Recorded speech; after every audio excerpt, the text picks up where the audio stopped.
Hello everyone, and peace of Christ all of you. Please invite your friends and share the link with whoever you can. Before we start, please be sure that you speak in a nice way, no bad words, no bad language, and we are here to talk about Islam, not about Muslims. Muslims is not our case. However, we have a Disneyland, but this is a Disneyland of today of Islam. There's some people, they want to provide us with different image of Islam, make us believe that Islam is so beautiful. Islam like a Disneyland. It's like so good to be true, but there is some bad, ones who have a bad interpretation of Disneyland. Disneyland is not what you think. It's Disneyland.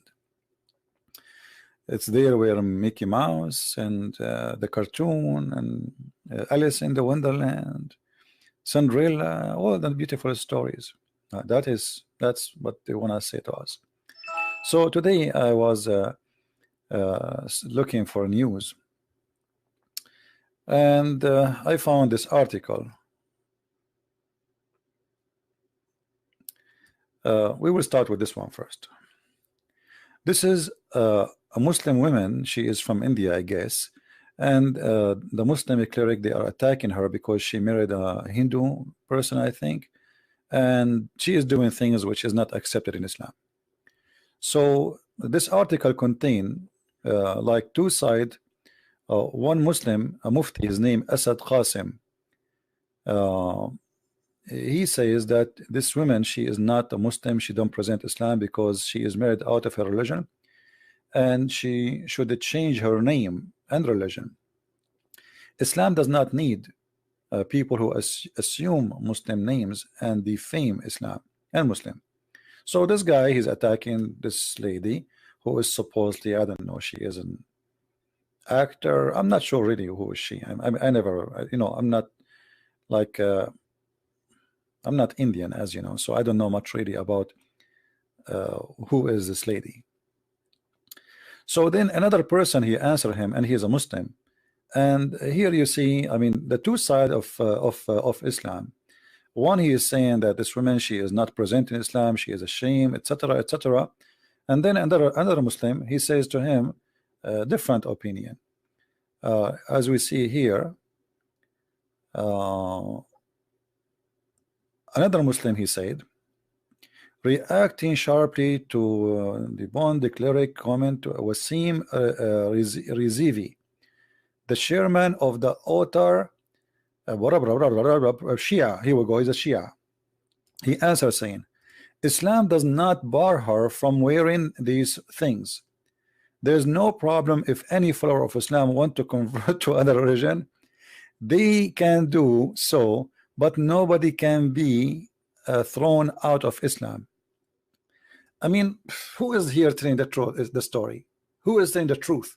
The one who is saying that she is not really a Muslim anymore, she is out of Islam, she is not present in Islam, or the one is saying, oh no, a Muslim, he can wear anything he want, he can follow any religion he want, and he can live anywhere he want, and nobody can be thrown out of Islam. I mean, who is the one who is saying the truth? Obviously, the first one is saying the truth, the one which here in the title. So why we have those two things? You notice that the first one is a Muslim Sunni, the second one is Shia. Shia, they practice taqiyya day and night. It's like they're dead and let's say, sorry, bread and breakfast.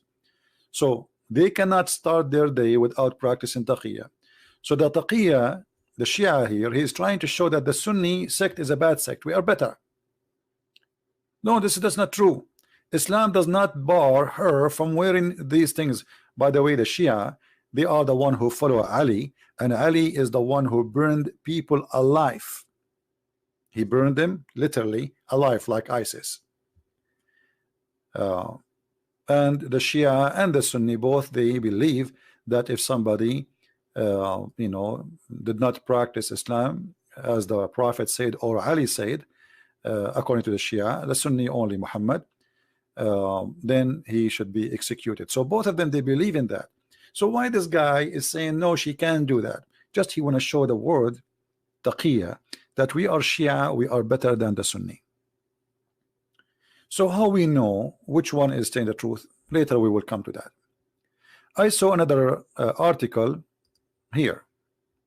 This article, it says, it's called Middle East Forum. The first one, the newspaper here, it's called what? Outlook. Fully loaded magazine. I can tell this is fully loaded magazine. This is a very fully loaded magazine. So Outlook, actually I have the links for the news, all those articles in the information. Then we go to this one. This one is called Middle East Forum. Here you see an article in the top. It says Islam need reformers, not publicists. Okay, and I know how is that? The one who wrote the article, his name is AJ Kashita. Nice to meet you, Mr. Kashita. It's written October 2019. This is today. I mean, like, this is a fresh. And it says here, in the years since 9/11, Islamic reform movement has advanced. Islamic reform. Where's my water? Sorry.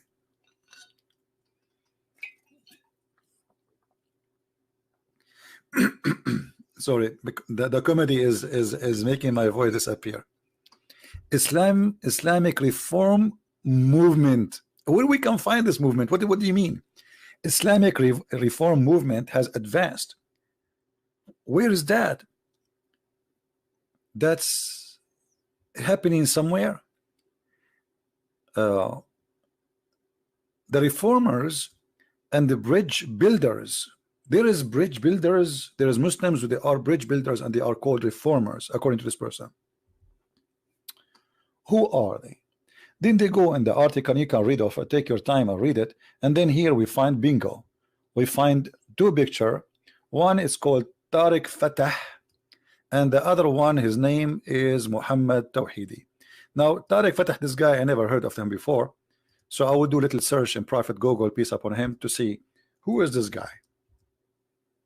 Tariq Fatah, a Pakistani Canadian journalist. So a Pakistani Canadian journalist, and he became a Congress member, I think. Oh, sorry, he is the founder of the Congress, the Muslim Canadian Congress. This is the guy. He will reform Islam, and the guy next to him, both of them, and not only that, they are calling in different article, which I will show you later, Imam Tawhidi, they are calling him the Prince of Peace. And then they go down and they show you another reformer. Her name is Karen Armstrong. This woman, obviously, she is suffering from issues, and she have her own translation of the Quran, which is totally different from the Quran we have. As you see, Karen Armstrong and Muhammad. So this woman, she have a fantasy about Muhammad. Muhammad was the best man. Muhammad was amazing.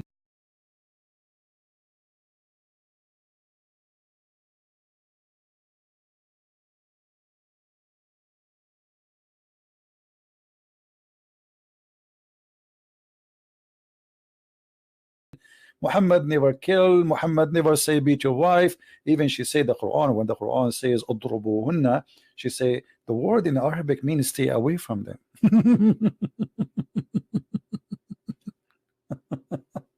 So according to this articles, those are the ones who will fix Islam. But here we need to notice something.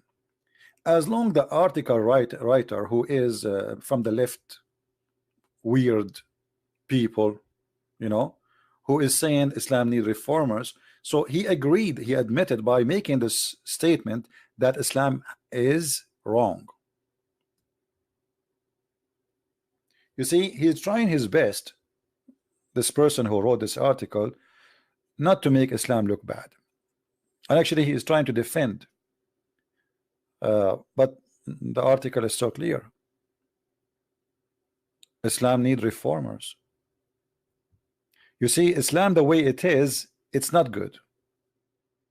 Islam the way it is ugly. Islam the way it is disgusting. Islam need reformers. This is what this guy is saying without knowing.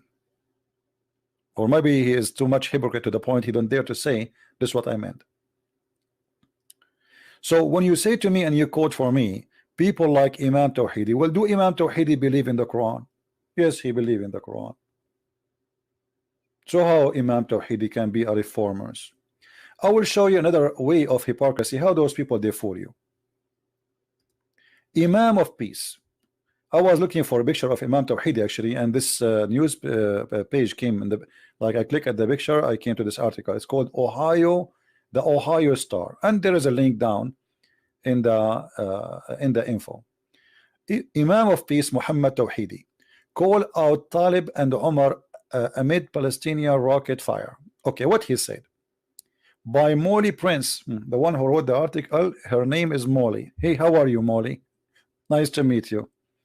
An Iranian-born Australian Shia Muslim Imam known as Imam of Peace called out fresh man Democratic Representative Ilhan Omar and Rashida Tlaib Saturday for remaining silent amid onslaught of Palestinian rocket fire into Israel.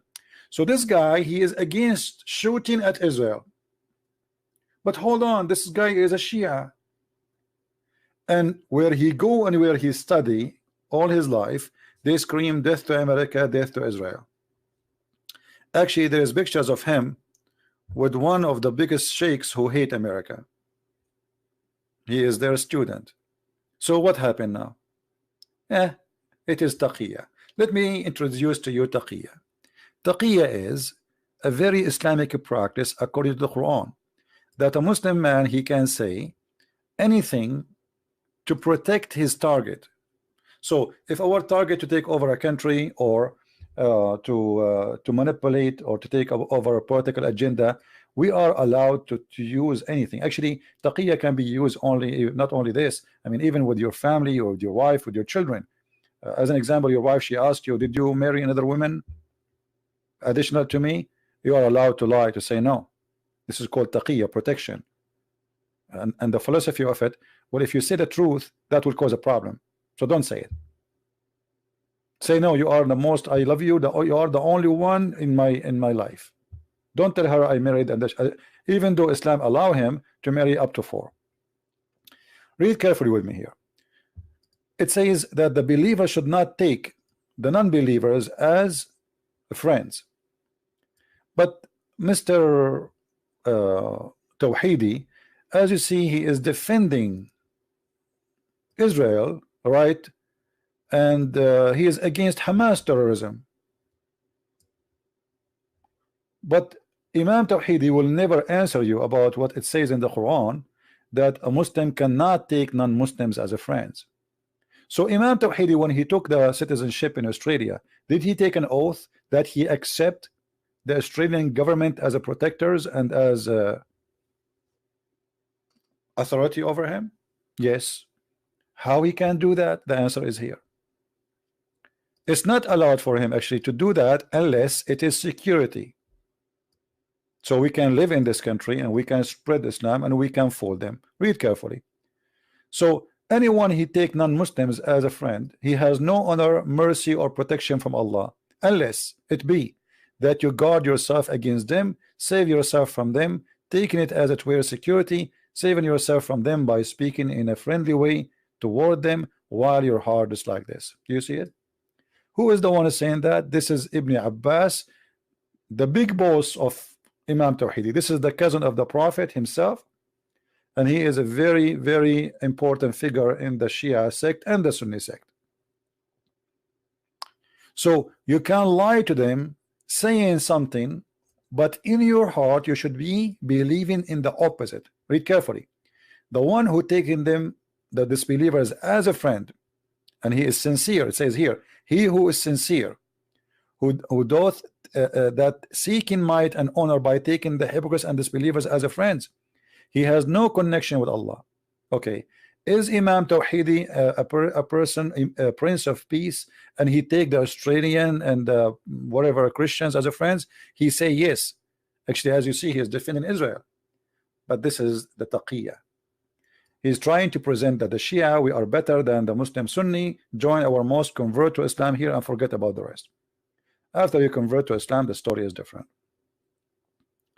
So the one who take them as a friend, he has no honor, no mercy, no protection from Allah, which means Allah order those who follow him to kill those who take Christians and Jews as a friends if they are sincere.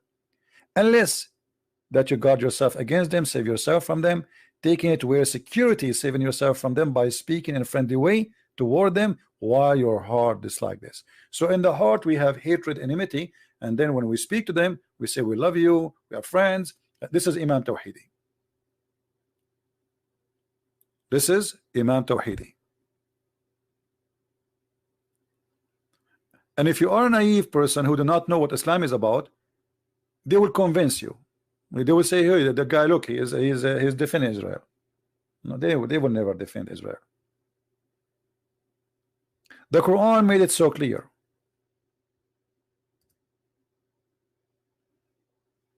Very clear. That Muslims cannot take non-Muslims as a friend, and they cannot side with them in any way, in any mean. And we have tons of verses in the Quran, tons of chapters. All of them, they lead us to one thing. Actually, the Quran is even make it very extremely clear to the point you cannot even take your own family as a friend if they are not Muslims.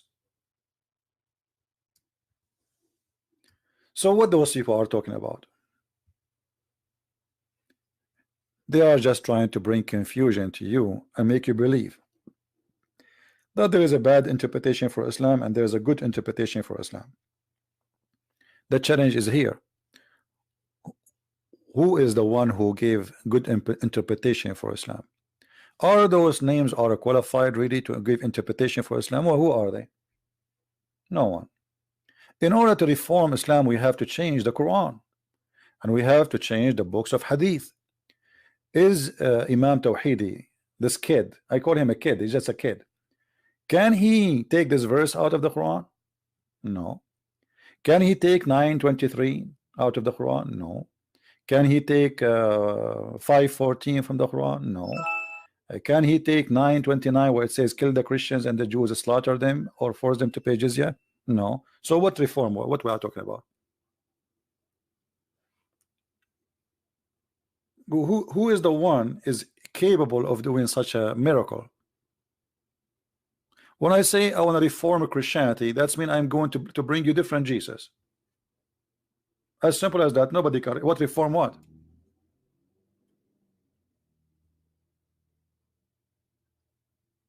You cannot reform anything.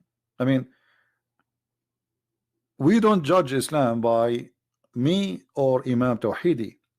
We judge Islam by Muhammad. He is the founder of Islam, and Muhammad, he made it clear. He killed those who don't believe in him, and he slaughtered them. And he made it clear too that I have a duty to kill all mankind, not only those who they are around me, until either they convert to Islam or I will kill them all. And those are reference written by Muslims through centuries, and they are approved by them, and every single Muslim, including Tawhidi, he believe in them. Tawhidi don't believe in the book of Al-Bukhari, but they have different books, which is Shia books, and he believe in it. It's the same, equal to Al-Bukhari, equal to Sahih Muslim, and it says it clearly, kill them wherever you find them. So what this guy is talking about? Imam Tawhidi, when he pray 5 times a day, do you know what he pray? He asks Allah every day 5 times, don't make us the same as the Jews or the Christians. Al-Fatiha is how Imam Tawhidi he started his day. Every day.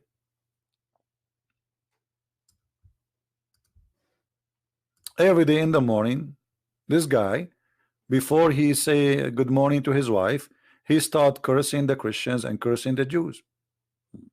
This is his prayer. So the one who will call him the reformer, he is a person who call us and he curse us and he say, Allah, don't make us the same as the Christians, the lost Christians, and the cursed Jews.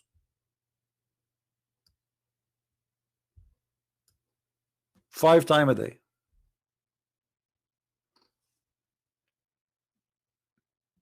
Ask Imam Tawhidi, what is the prayer he start his day with? He will say this one. Don't make us like the Christians, don't make us like the Jews. Guide us to the straight way, the way of those whom you bestowed your grace, not the way of those who earned your anger. This is a translation, by the way. Okay, who are they? Those who earned your anger, the Jews.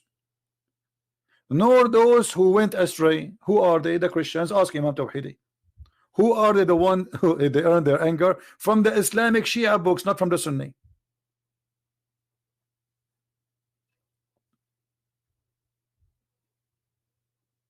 See how they lie to you? This guy, he prayed 5 times to his God, saying to his God, please Allah, don't make us the same as the Christians or the Jews.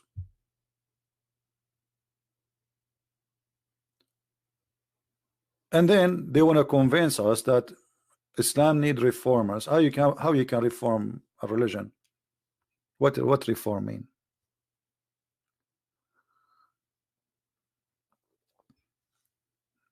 Are you going to take all the bad, ugly, disgusting verses from the Quran, which mean you have to delete maybe 97% of it?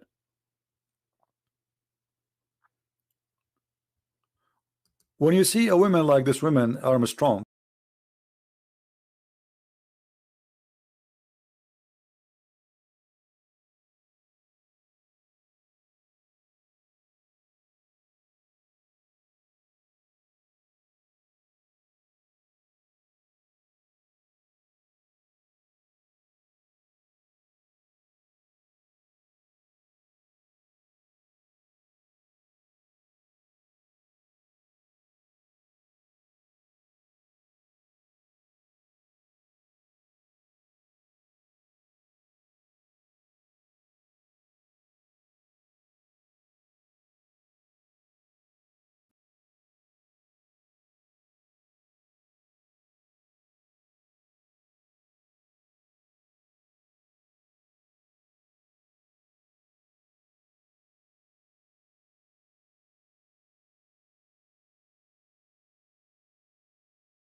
blah blah blah. You know, actually now in Iraq, we have we celebrate the day of Fatima, which is the same day of the birth of Mary, and like blah blah blah blah blah. Like when he start, you think this guy is coming from the sky. He's an angel.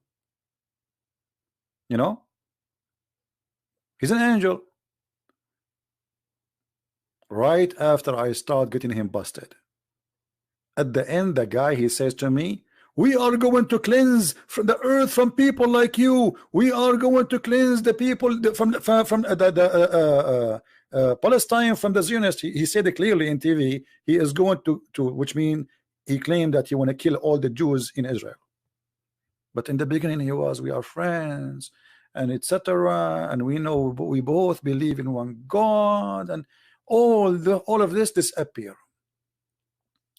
Right after I start giving him the truth and getting him busted one by one about everything he said. And you should see how his head was going, or like this guy, he was like suffering.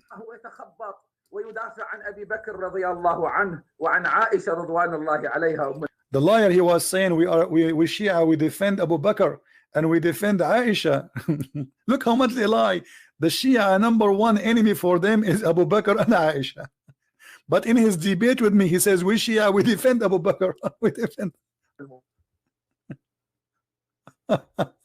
All right. مرة أخرى أعزائي المشاهدين نعتذر عن هذه الانقطاع. Anyway, that's, you know. لا فضيلة الشيخ أنت وجدت He was really screaming all over. Anyway, so this sheikh, when he start talking, he is the same as Tawhidi. When he make a public speech, Christians and Muslims, we are friends, we love each other. You know, 2 minutes after I start getting him busted, he wanna destroy me, he wanna kill me, he wanna cleanse the earth from people like me. I'm a Zionist, and he will cleanse the whole earth from the Zionists in Israel. You know, so what happened?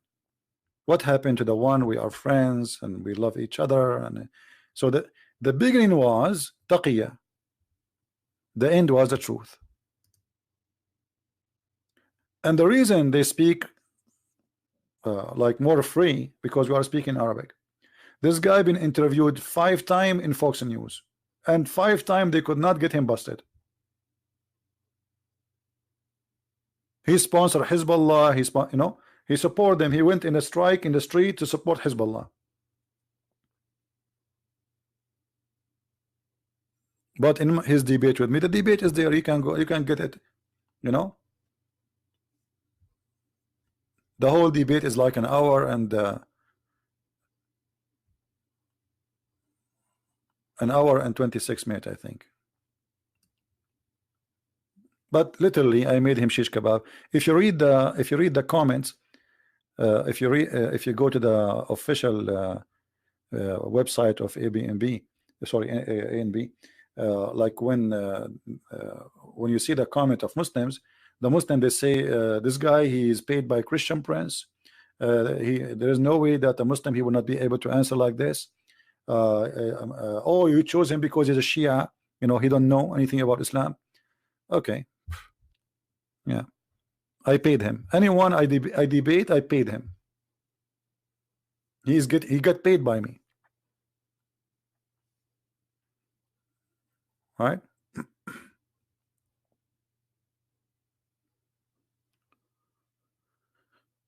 Anyway, do we have any Muslim want to say something?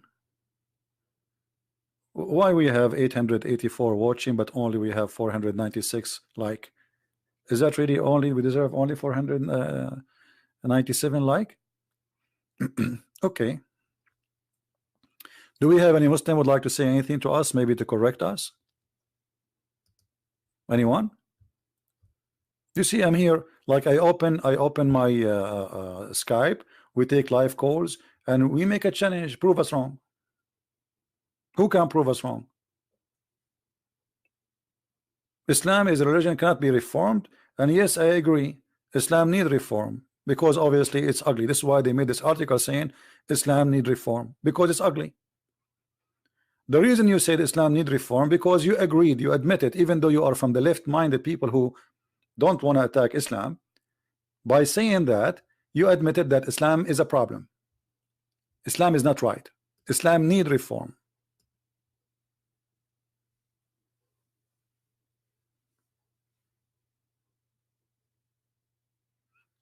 Today, the president of France, Macaroni, I call him Macaroni because he's silly and stupid like the rest.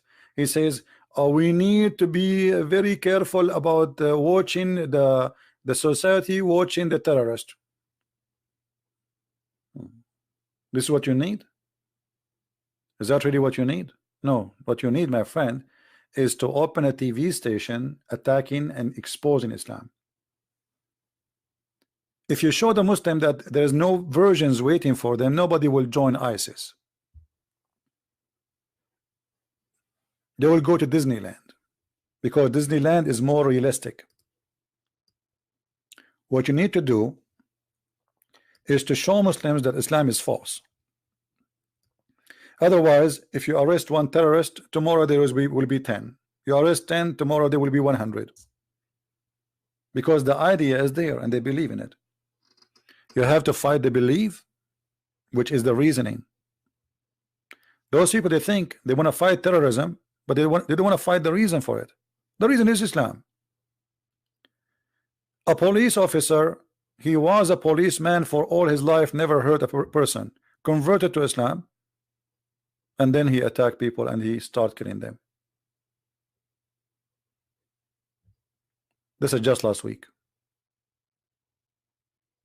Why he was not killing people in the last 40 years of his life?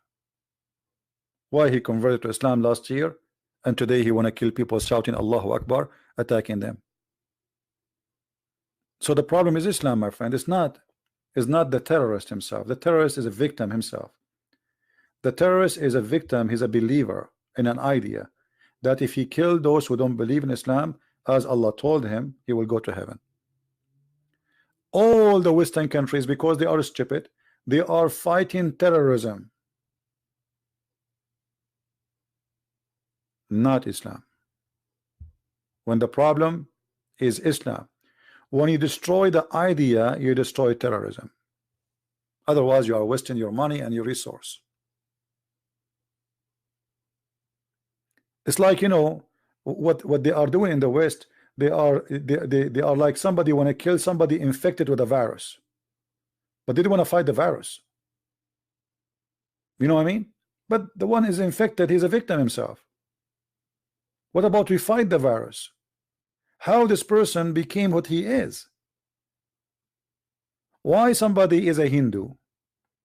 He don't go and say a Hindu Akbar, whatever Akbar, and I want to kill you. Why somebody is a Buddha? Don't do that. Why somebody is a Christian? Don't do that. Why somebody is a Jew? So we have a problem. The problem, obviously, all of those, they share one thing. Their belief is pushing them to kill and to attack, and that is Islam. So instead of fighting the cult of Islam, they are making Islam look like, I said, Disneyland, and Islam is a good religion. They don't want to say the truth. Nobody want to say the truth, that the truth is ugly. Nobody dare to say it.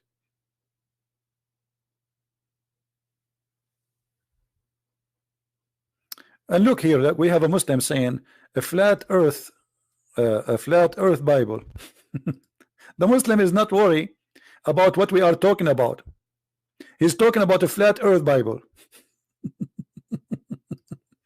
He is not worried about his religion killing and tons of thousands of Muslims dying every day. He is really worried about a flat earth Bible. By the way, the Bible says the earth is round, you idiot. Like a globe, actually not round. I can show you from the Quran that it is the Quran who says the earth is flat. This is why you Muslims, you have to pray in the direction of Mecca, because you think and you believe that the earth is flat. And right now, you can call me right now. You show me the verses in the Bible saying the earth is flat, and I will show you the verses which you cannot, because you see, when you show me something, you have to read the Christian interpretation for it. I will do the same. When I show you something, I will read the Muslim interpretation for it. And I will show you unlimited numbers of a flat earth in the Quran. But because you are ashamed of your religion, so you are trying to divert our topic from the shame of Islam and Muhammad to make it about a flat earth. If earth is a flat or not a flat, that will not change that every day today people are being slaughtered in the name of Allah. As we speak now, Erdogan, the great Muslim, is going to attack the north of Syria, threatening the life of millions of Kurdish. And the potato Trump, he decided to open the door for him. That is the truth. This is what you are good about. Attacking your neighbors, slaughtering your neighbor, taking them as sex slaves. Attacking Cyprus, taking half of Cyprus.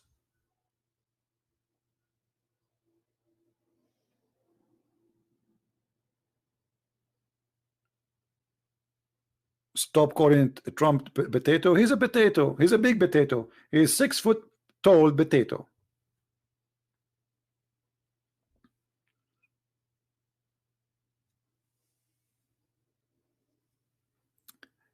He is a flat earth Christian. That's mean he is dumb. I don't want him here. Flat earth Christian. No, he's a Muslim, my friend. They use different names just to fool you. Taqiyya, taqiyya. Learn. A Muslim, he will change his name and he will claim that he is a Christian, so he can say, okay, see, Christian, believe in this.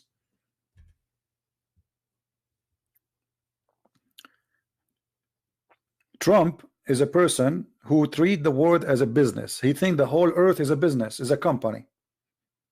He don't have really any level of respect for what something is called ethic. He is the same as Democrat. He is Democrat actually. The difference between him and the Democrat, that this guy, you don't understand what he wants. In the morning he says something, afternoon he's like Muhammad. In the morning he says drink wine, afternoon he says it's forbidden. So in the morning he said to the Kurdish, we are your friends, we will not let you go. Afternoon he make a phone call, he says okay, we are leaving.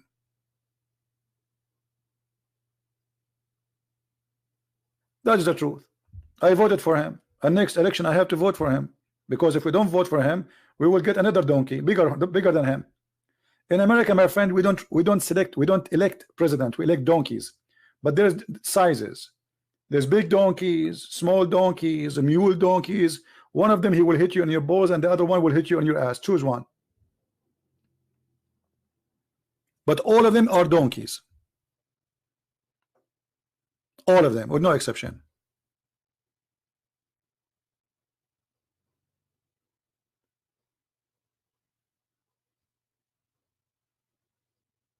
So we have to elect between two donkeys. One will hit you on your balls, and the other one will hit you on your ass. Which one? Maybe the ass is we have a cushion there. And look at those poor Kurdish. They fought with America side by side for the last 8 years. Overnight he sold them out. Overnight. You know, no dignity. Business. You know what he talk about? We are spending money. This is so why you okay, so you use them for 8 years and now you dump them. It's like Muhammad marrying a woman. When she get older, you know, she became slower, he don't want to have sex with her, and he want to divorce her. Very shameful. You see, we should not be taken aside. You know what I mean? We as a Christian, we should not take a side. I don't support Trump when he's stupid. I support him when he's right.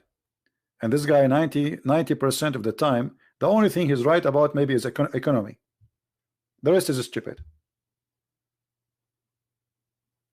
His policy is stupid, his politics is stupid, his sanctions are stupid, his war is stupid, his peace is stupid. Everything he do is absolutely stupid, like Obama.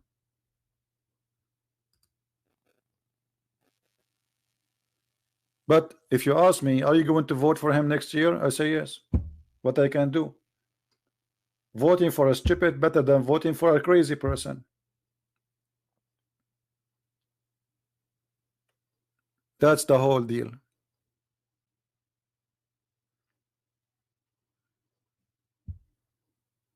Right?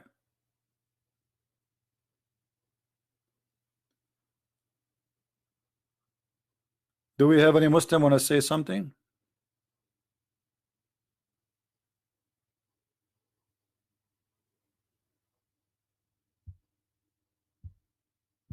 Any Muslim want to say something?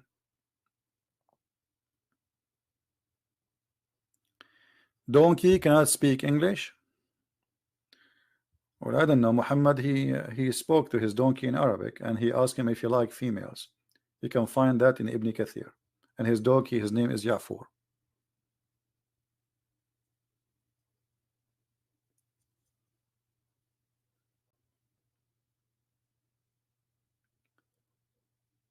Any Muslim here would like to say anything?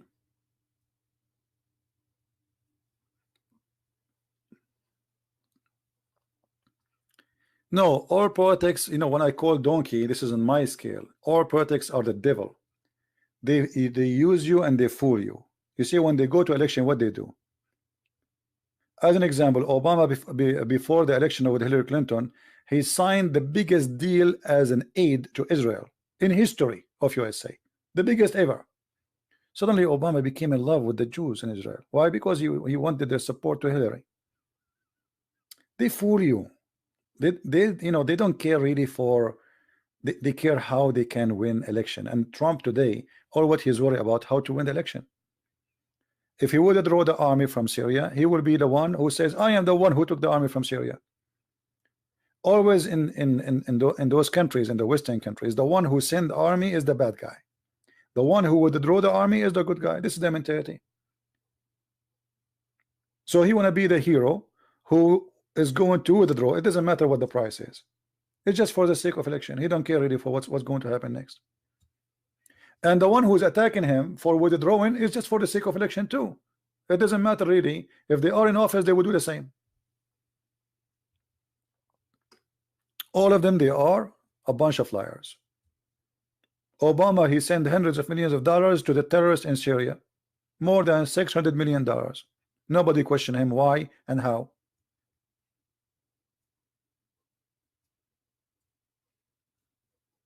And Trump will not be better. He's the same, But this will give a message to the whole world that you cannot trust, American government. You cannot, because American government, the system here is a business system. It's not about what is right, what's wrong. It's a business. You see now, if a Trump, he made the economy super like amazing. Already, actually, he is successful in that. Still, he is bad for the left. So it's not what he do; it is who he is. It's a country run by two hypocrite parties. It doesn't matter what the other side of the party does. He's bad. He's ugly. He's evil. So each one of them, he tried to make the other one evil as much as he can. And each one of them, he claimed that the other part or the other party is the devil himself. He have no dignity. But the truth is, both of them are the devil. They are two faces for one coin. All what they do, they exchange position. But nobody is being truthful. Yeah, the difference between Obama and Trump, Obama, he knew how to say words. He is very careful. This guy is like a big kid. Whatever in his pocket, it is in his hand. It's like, you wanna know what your neighbors did yesterday? Go ask their kid. Hey, what your mom cooked yesterday? He will tell you right away. This is Trump. He go in the phone, he speak everything in the phone. Nobody do that. He knew that people are spying at him. But he's a big kid. He's just a big kid. None of those deserve to be a president. None of those is wise enough to be a president. This guy, he's a businessman. He look at the world as a business. China for him is a business pocket. Same as Syria, same as Iraq, same money. He speaks to Europe. He says, how much money you will pay us? The Prince of Saudi Arabia in front of him, the guy, he says he is going to spend a lot of money here. He will leave us all his money here. How in the world you say that?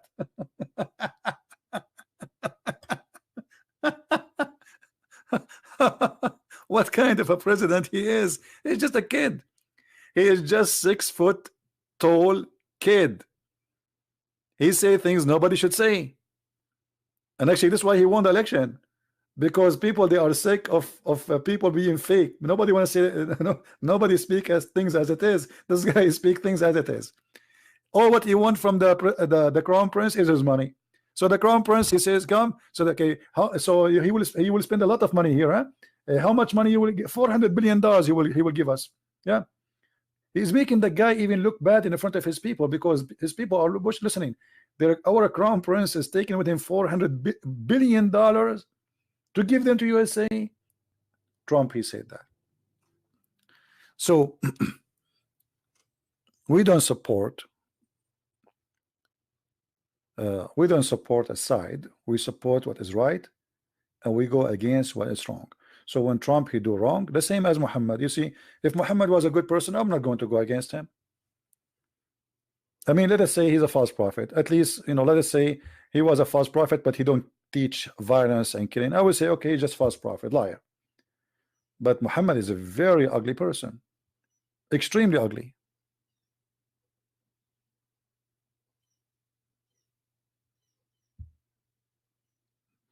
Do we have any Muslim want to say anything? Yeah, I vote for Trump, and I will vote again. I mean, what if we don't vote for Trump? Who we will get? Pelosi, or the women who want to make us ride donkeys, or the women who said we should eat our kids, or the women who said we should kill all the cows because they are making carbon. I mean, they are a bunch of stupid, those people. So we don't have other choice. We will vote for who? Or Bernie Sanders? I mean, those people are high. They are too much in hashish. They are literally in hashish. Those people, they are coming from Disneyland of hashish. So Trump, maybe he is a donkey for me, but those guys are the manufacturer of donkeys. Actually, even their sign of their party is donkey. You believe it or not? He's not a communist. He's a stupid. He's a millionaire. Communist. Have you ever? He's a communist, but he has millions of dollars in his pocket. I mean, do you see how much communist he is? All of them, they lecture you about poor, but all of them, they are millionaires, if not billionaires.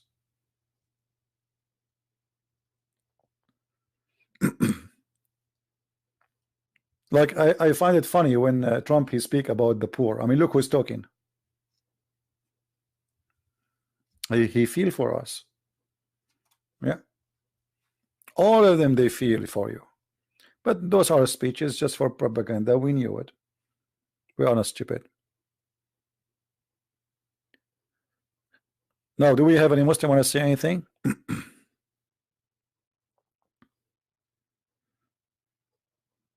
Actually, I'm going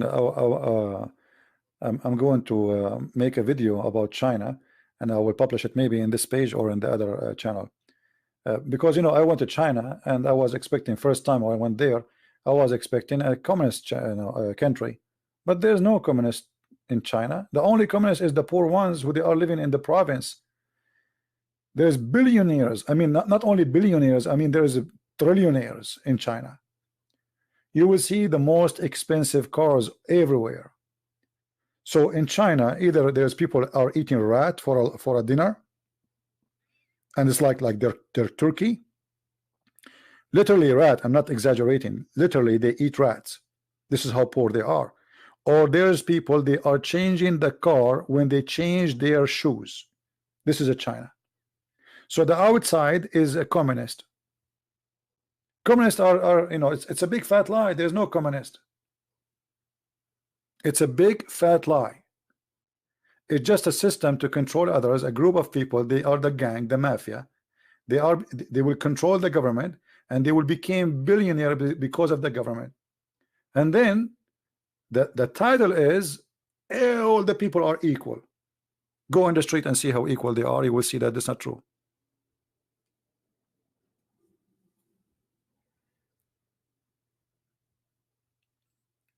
Communist is the same as Muhammad.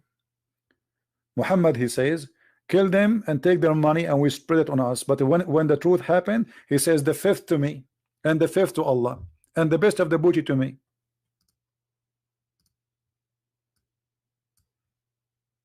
The fifth to you. Why, Muhammad?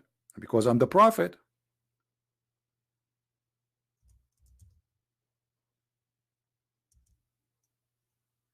Hmm?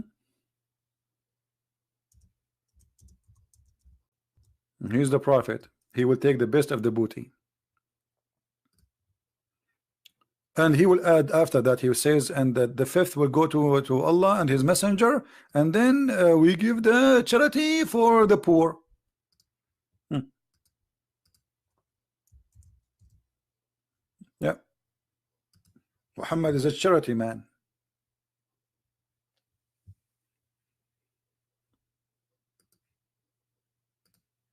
Very much charity man.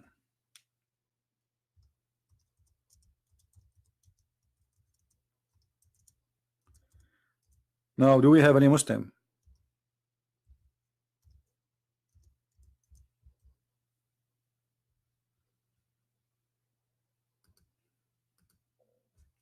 Anyone? Any Muslim want to prove us wrong?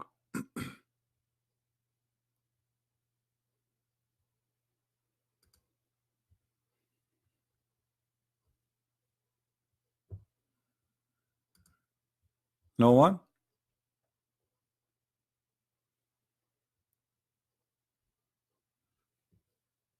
And you remember when Muhammad he stole some clothing. I mean, even a prophet he steal clothing. The Muslim accuse him that he stole an underwear.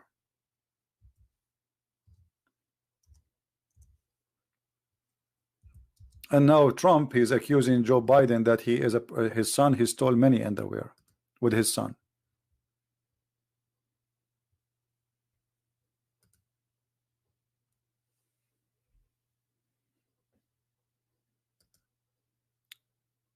So do we have any Muslim or no?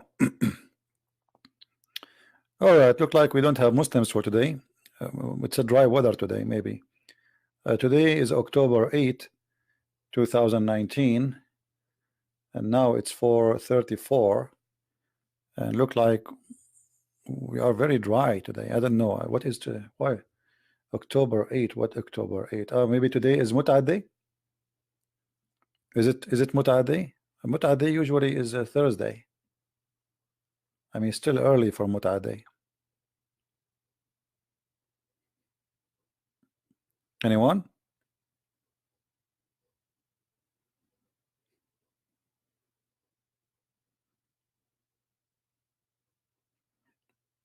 I remember when I was in school going to my university, we went with a driver. He's a Muslim driver, according to Abu Muhammad. He said he's yawning. So I said, so you sound like you are tired. He said, yesterday it was the homework day. I look at him. This guy is like 60 something. What homework? You know, I am a student. I do homework. You know, in Arabic we say wazifa. You know, wazifa like you know, like if you have a homework for school. So I look at him. I said, what homework? You go to school? He said, no, no, no. Yesterday it was Thursday. This is the day we Muslims, he knew I'm a Christian. We Muslims, we do our homework once a week. I did not. Said, we Muslim do. I said, what do you mean? He said, that come on, my wife, you know, we had boom, boom, you know.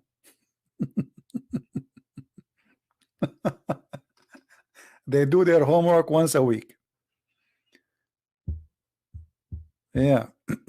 And I was thinking, this guy, he go to school now, and yesterday, what he did exactly. Oh boy. EF Dawa. What is EF Dawa? I don't contact anyone. The one want to debate me, I'm here. What about you? Contact them, whoever those guys, and let them call me. Do I have a wife? No, I don't have a wife. Thank God. Anyone?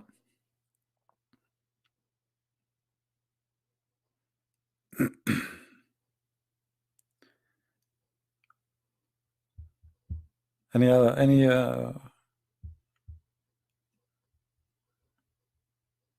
Muslim?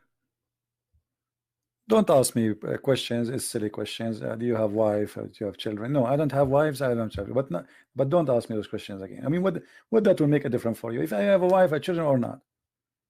Is that going to pay for your bill? Are you going to have better electricity? What does this have to do with our topic? Any Abdul?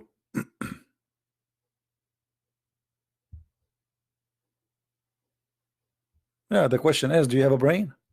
That's a good question. Are you sure you have one? Touch it.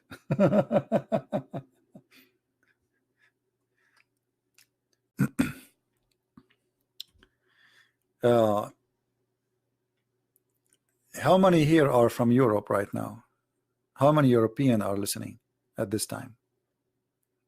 For those who are from Germany, by the way, my book in German, the Sex and Allah in German, already published, and it's in Amazon Germany, in case you like to have your copy.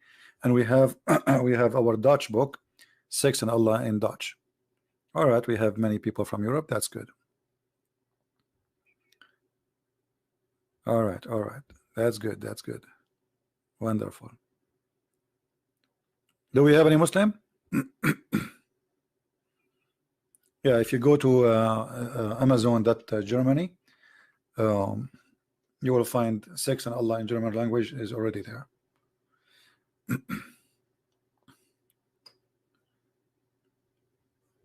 I'm losing my voice.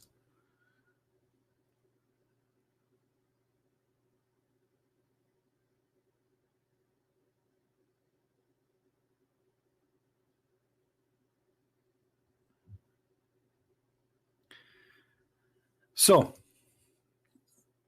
any Abdul? Muhammad in the Bible? Yeah, actually, Muhammad is in the Bible. Let us first find Muhammad in the Quran, then we can go and find him in the Bible. Where is Muhammad in the Quran? You know, the funny is, there was a sheikh, his name is Abdullah Green. He was saying, the Bible written by John. John who? Paul who? Mark who? Okay, Muslims, I will shave my 100-foot beard if you can show me from the Quran who is Muhammad.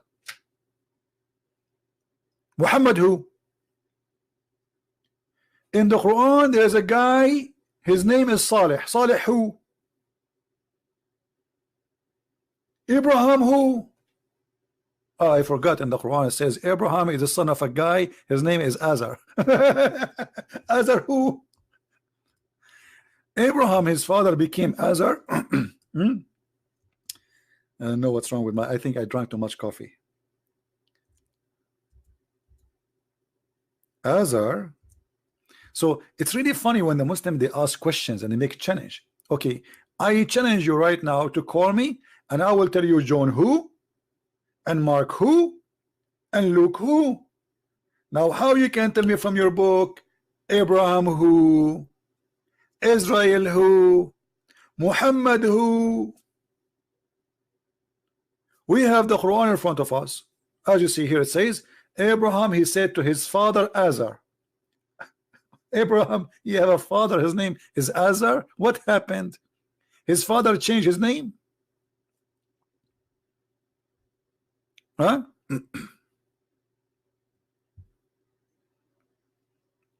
Joe, we have somebody already working in that. Don't worry about it. There's a good brother. He is working in translation in Indonesian. Already we have my book Quran and Science published in Indonesian language, and we share the link for free with everybody. So now the person is working, the brother is working in the second book, Deception of Allah, and I hope soon will be out.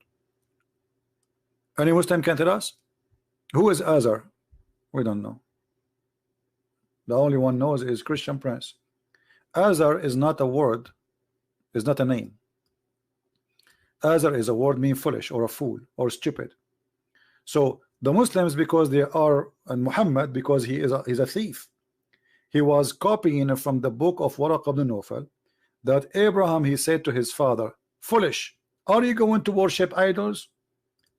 The foolish Muhammad, he thought that the word Azar, this is the name of the father of Abraham. Do you see how foolish Muhammad is? Because he's a thief. He does not know what the word means. So he thought, okay, he said to his father Azar. I said, Azar is his name. No, it's not his name, you idiot. It's a word mean foolish.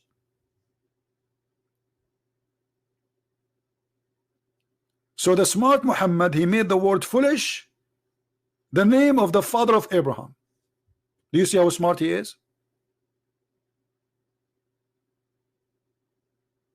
If you replace the word Azar with fool or foolish, it makes sense, right? It makes sense, because he's saying to his father, are you going to worship idols as gods? Otherwise, why somebody want to say Abraham, he said to his father Azar? You just said his father. There's no need to say a name.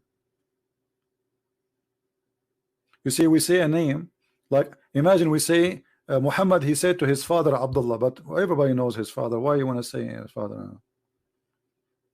Either you say he said to Azar, or you say to his father. That's it. By saying his father, there's no name to come after that. Like, do Muhammad have two fathers? So we have to mention the name so we will not be confused. You know what I mean? We say the name of the person if there is many of them, but the guy, he have one father.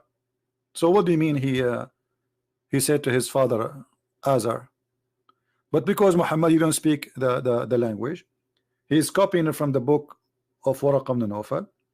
And in the book of Nawfal, it says he said to his father Azar. Waraq, he knew what the word Azar mean. Muhammad, he don't know. And now all Muslims think that Azar is a word, is the name of the father of Abraham.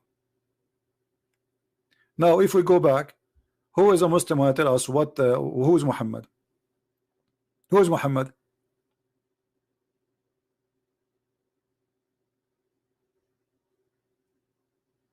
Anyone can tell us who is Muhammad? How we can even get a proof that Muhammad is exist? Because you see, Muhammad is not his name. Or if we go in the Quran, even the Quran says so. The Quran speak about a person. Sometimes his name is Muhammad, sometimes his name is Mustafa, sometimes his name is Ahmad, but they are not the same. And when Jesus, son of Mary, said, "O children of Israel, lo, I am a messenger of Allah into you, confirming that which revealed before me in the Torah, and bringing the good tidings of a messenger who comes after me, but his name, the praised one." False translation, by the way. It doesn't say the praised one. It says Ahmad. Ismuhu Ahmad. You don't translate a name unless it's not a name. Correct, guys? So it's a false translation if this is a name. It is not false translation if this is not a name. And that's exactly what who is Muhammad is. Muhammad never have a name. This is a title. So who is your prophet? They didn't know his name. Until now they do not know his name. If his name is Ahmad, that's mean his name is Ahmad, not Muhammad. There's different. The writing different, the pronunciation is different, everything is different. So which one is his name? The fact is, both of them are very close in the meaning. So Ahmad or Muhammad, it doesn't make the difference because it's the same meaning. So it is a title. That is not the name of your prophet. So who's your prophet? Your prophet is a man, his name is Qatham.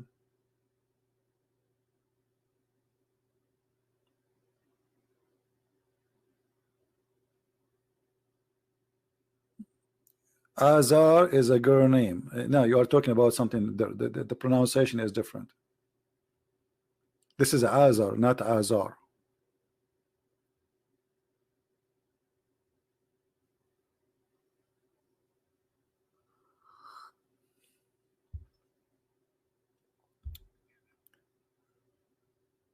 Any Muslim?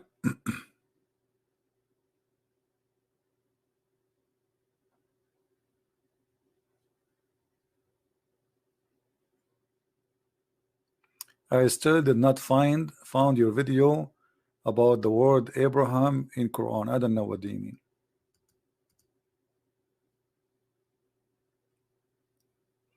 Abraham in the Quran sometimes come as Abraham, sometimes come as Ibrahim. Have you ever heard of a God you do not know how to code the name?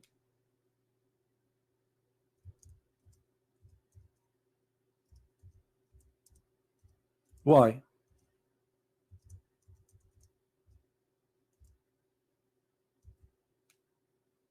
Why Allah don't know? You don't know. Muhammad, when he learned that his correct name is Abraham, he starts saying Abraham, but always he say Ibrahim.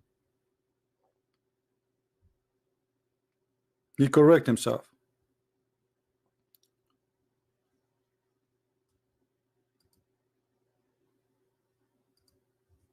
Who was Isa in the Quran? When nobody heard. Nobody heard about someone his name is Isa before.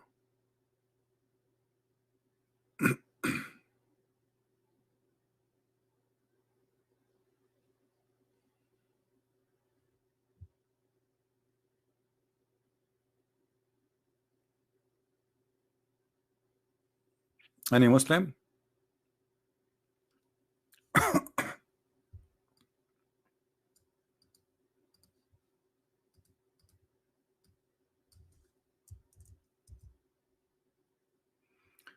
Just to show you something here.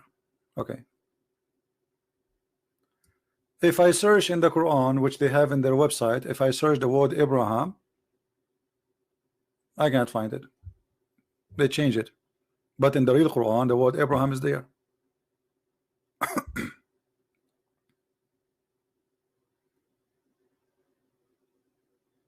Actually, it should appear in the Quran as you see it in the screen in more than 33 places.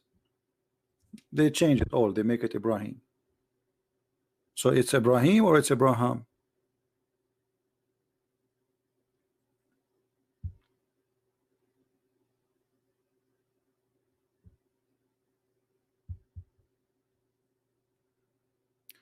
Do we have any Muslim would like to say?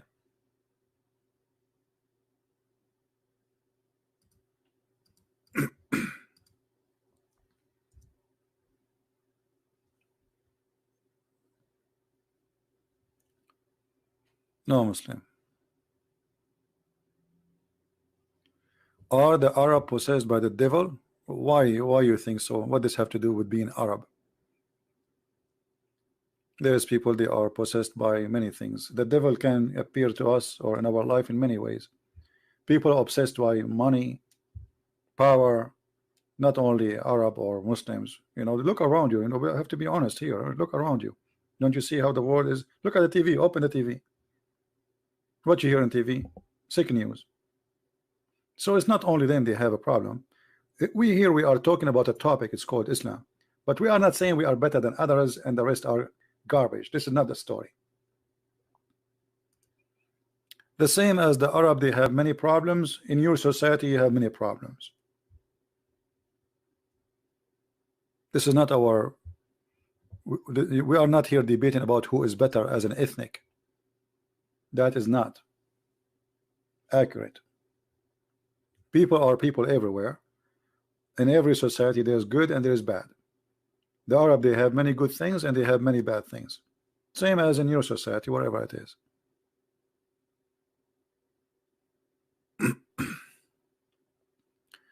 The Muslim, they say that Muhammad is mentioned in the Bible. Well, they can say whatever they want. But in order for Muhammad to be mentioned in the Bible, you know, you can search that. I have a video. It's called Muhammad in the Bible. Shocking. Just I made it a few days ago. I mean, maybe 2 weeks ago. Watch it and laugh. For Muhammad to be mentioned in the Bible as a prophet, he have to be a prophet first. Have you ever heard of somebody? He's mentioned that he is going to be a prophet, but he's not a prophet. How Muhammad can be a prophet and he says that the sun set in the murky water? What is that a scientific prophecy? Because before that we never learned where the sun set. He is the first one to tell us. How Muhammad is a prophet, but he thinks that the sperm of the man became a congealed dead blood. How Muhammad is a prophet, but he claimed a prophecy that if women have orgasm first, the baby will be a girl. If the man have orgasm first, the baby will be a boy. So regardless if you can find the name of Muhammad in the Bible or not, which is not true, but if you want to find the word praised one, well, oh, the Bible is full of it. You see, the Arabic and Hebrew, they share all the same roots. Most of the Arabic and most of the Hebrew is coming from the Aramaic. So the Muslims, because they are so desperate, as an example, Didat was saying that the Song of Songs, there's 1,000 videos of Didat saying the Song of Songs is shame. The Song of Song is a book of porn. How many of you saw Didat saying that? Suddenly somebody told Didat that the name of Muhammad in the Song of Song. Suddenly the Song of Songs became the book of God. Muhammadim, the Madamadim. Like, what happened? Yesterday the Song of Song was a porn. Yesterday the guy was saying to the Christians, do you dare to read the Song of Songs for your children? Yesterday, a day after, the Song of Songs is the book of holiness. Hypocrisy, stupidity.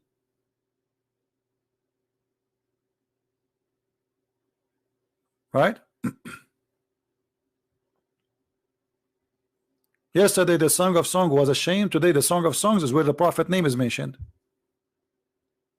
By the way, your prophet is in the Song of Song. Why? There's a grass grow in his chest, and he have big breast or what? I don't know. What do you mean? The Song of Song is about Jerusalem. It's not about a man. It's not about a city. Have you ever heard of a man or a woman have a grass in their chest?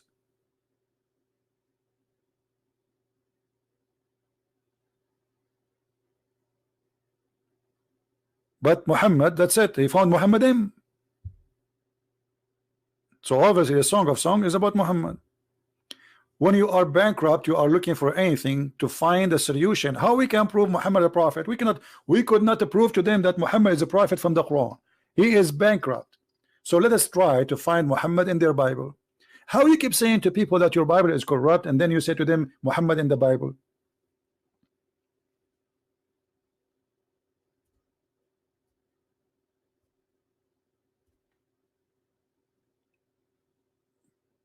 Anyone? Is it corrupt or it's not?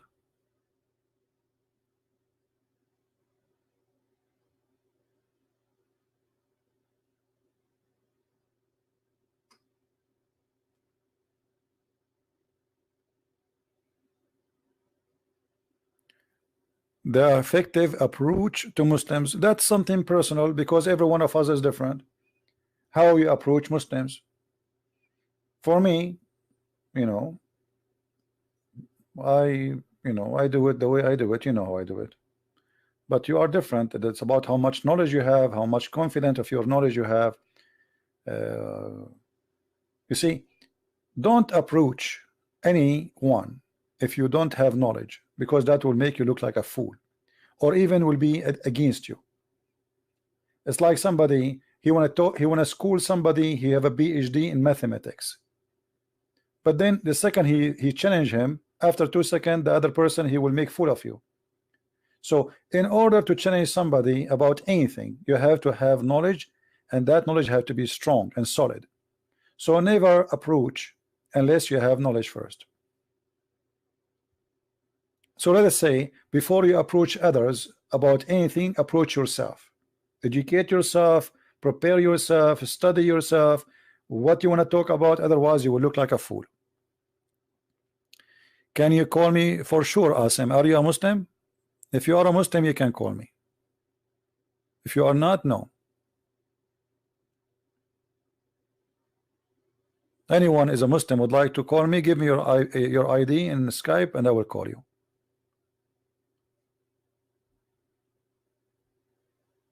Abu Asmar, he says, عليك من الله ما تستحق سيرين الله في عجائب قدرته يا مشرك. Look at this guy saying, he is cursing me, saying Allah will show us his miracle. Your God could not even save Muhammad. Muhammad, he died by poison, and Muhammad was screaming, and Muhammad, he died from the pain of the poison. Where is Allah? Where is the miracle of Allah? مات رسولك بالسم يا هذا. مات بسم الفئران الذي سرقته عائشة من الجيران، فهل وضعت هذا في الميزان أم أنك من دول البلقان قد بدلت الحطب بالأسنان؟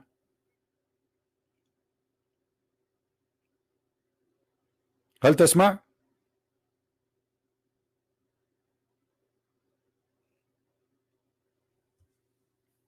Where is your prophet? You are cursing me. Allah will do something to me. Here we go. You're a prophet. He died by poison, and he was praying to Allah every day. Allah, Allah, and here Allah did nothing. The funny that Allah he saved Jesus, but Allah will not save Muhammad.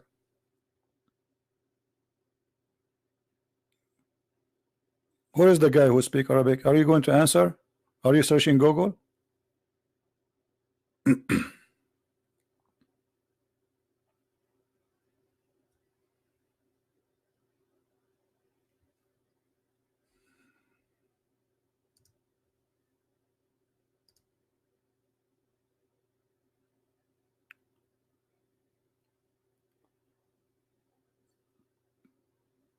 Which one is the true goat, sheep, or a bird who ate? Have you ever heard of a bird eat a book? I mean, I got really, questions. Have you a bird ate the book? What? Since when birds eat books? Man, no. The hadith says dajin. Dajin. Dajin in Arabic is for any pet live inside the house. So, but usually those who eat papers is goats. And as I know, like the most popular animal in Saudi Arabia or in the desert, either camel or goats. Why? Because they can survive the heat and the tough life. Sheep, they die easy. They get infected with the heat easy. They need they cannot survive that easy. But goats, they are a lot more hard animals. You know, this is why you see goats living in the mountains. The sheep, they cannot really survive by their own. Goat can.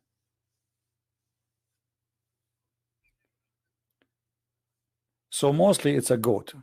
Goat, they eat plastic, they eat anything. And just put anything in front of them, and they will eat it. They will chew it right away. So most likely it's a goat, but what it is exactly, maybe it is not, maybe it's a camel. But a camel go inside the room, that is impossible. The camel is so big. So what is left? A goat.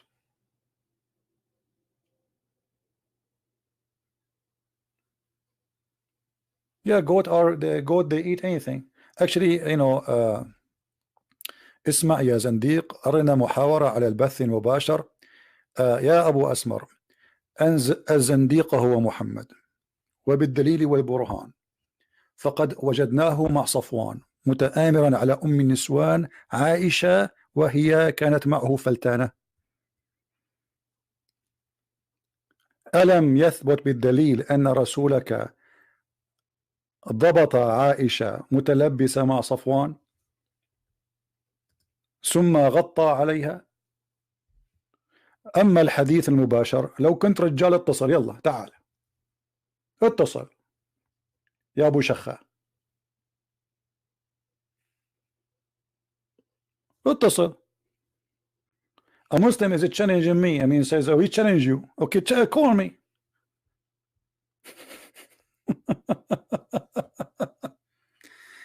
على البث المباشر مع أحد علماء المسلمين. وهل لديكم علماء؟ ليس لديكم علماء، لديكم بلهاء. علماءكم يعتقدون أن الأرض مسطحة وأن مناخيركم مفلطحة. أين هم علماؤكم؟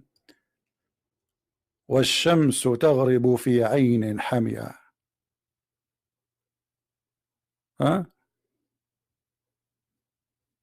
علماء؟ إذا كان رسولكم جاهل لا يقرأ ولا يكتب، فأين هم علماءكم؟ وكيف يكون العالم عالما وهو يؤمن برسول جاهل؟ He's saying to me, why don't debate the scholars? I said, how they can be scholars or science scholars? If you Muslims, you are following a prophet who do not know how to read, how to write. If your boss is an ignorant, the one you follow, the one you learn from, he is ignorant. He think that the women, if she have orgasm, the baby will be a girl. If this is your boss, so who is the scholar here? What do you mean scholars?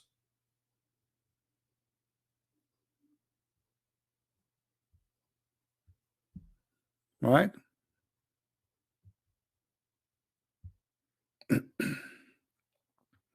Any Abdul?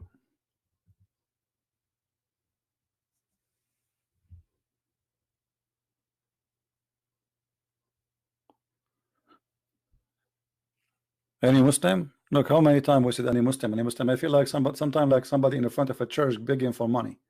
Like any Muslim, any Muslim. Like, come on. What is that?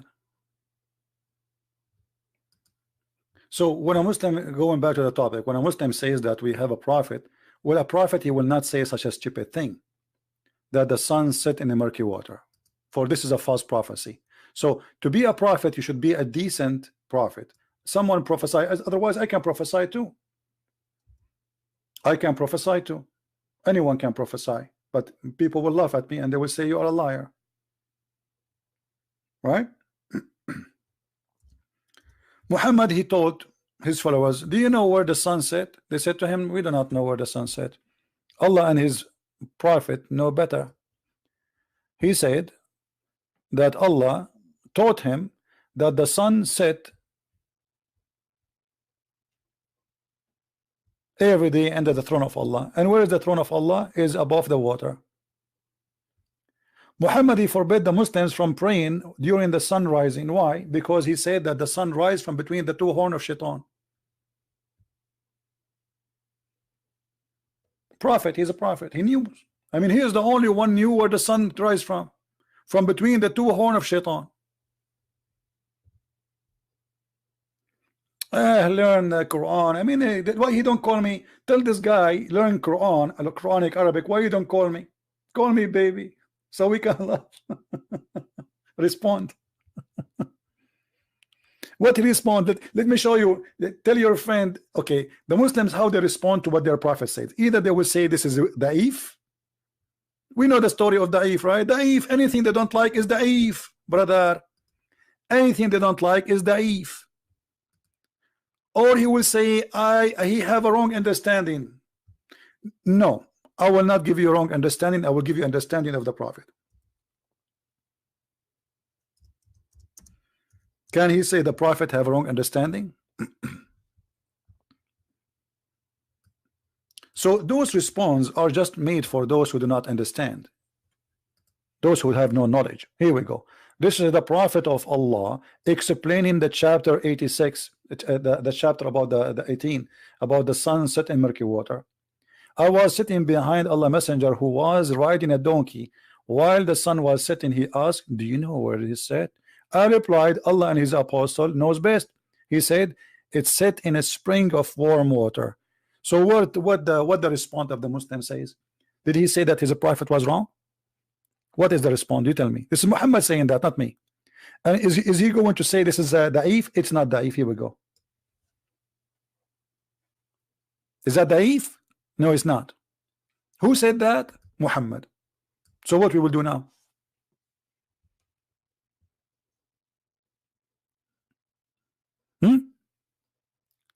So in order to cover up the madness and the stupidity in the Quran, they start fabricating stories. There's many stories which is not true. The Quran was not saying that the sun set in murky. No, it says that the sun set in a spring. They say to you, brother, he thought the sun sitting in the ocean, but it's not Allah who's saying that. No, the one is talking here is Allah, and he is not saying he thought. He said he found it.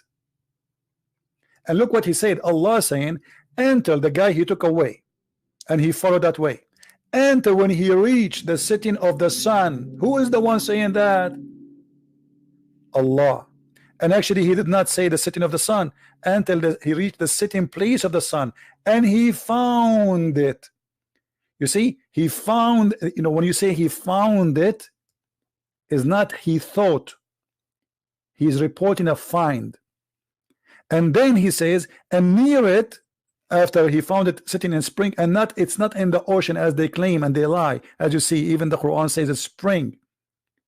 Why it is a spring? Because there's legions, people, they could not explain how some places there's boiling water, spring of water boiling. Usually it's muddy volcano water. So what they believe, that obviously because the sun jump in the spring at night, that is making the spring boiling. This is where the sun goes. And then it says, and near it, near what? Near the sitting place of the sun, which is a murky water boiling, he found people. So how they can say the guy he thought? It's very clear in front of you. And who confirmed the interpretation? Muhammad. Here we go. So let us say Christian Prince, he is trying to deceive you in the meaning. Muhammad here is saying clearly this is what he meant. And he did not say it's set in an ocean. It's set in a spring of boiling water, hamia, not warm water, boiling.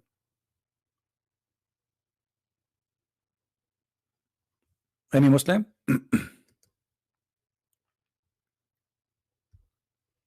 Do we have any Muslim want to say something?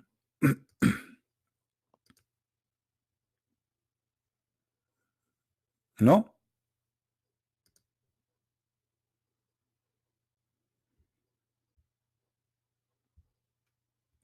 Is somebody saying about the law of the Old Testament about the daughter of the priest?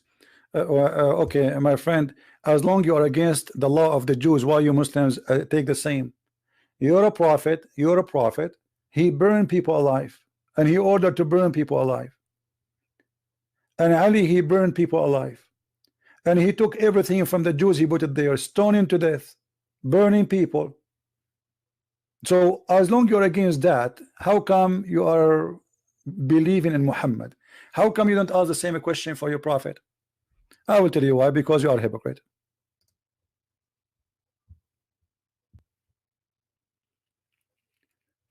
%90 of the capital punishment of Islam is coming from the Jews. You have nothing, you don't have religion. Even your fasting coming from the Jews.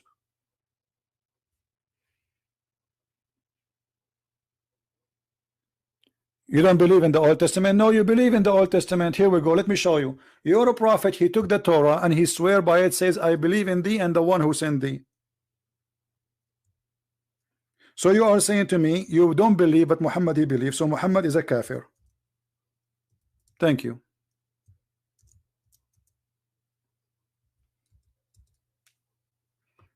Do you see it?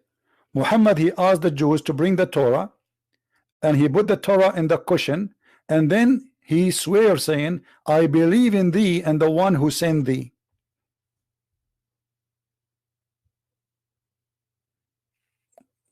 Well, I will go with you guys. Look at this Muslim, how he is exposing his prophet. He is saying the Torah is not preserved. So how Muhammad he swear by something not preserved? He must be a false prophet, because if it's not preserved, and then you say I believe in thee, which is not preserved, that's mean Muhammad is a scam. Correct, guys? As long you are saying that the Torah is not preserved according to you, then we find that your prophet taken an oath in unpreserved book saying I believe in thee and the one who sent thee. So who is the scam? As an example, if you say to Christian Prince, are you going to swear by the Quran? I will say, over my dead body, this is a fraud book, this is not the book of God. So how Muhammad he take an oath in a book which you're saying it's a fraud? Huh?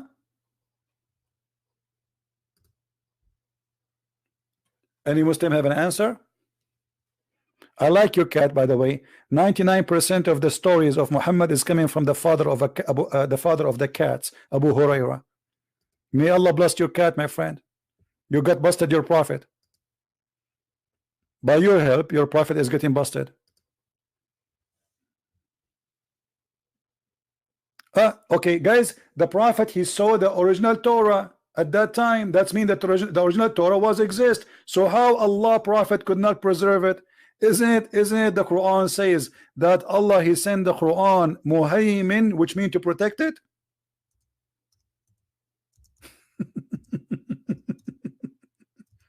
Guys, look what he said. He said the Torah at that time was preserved.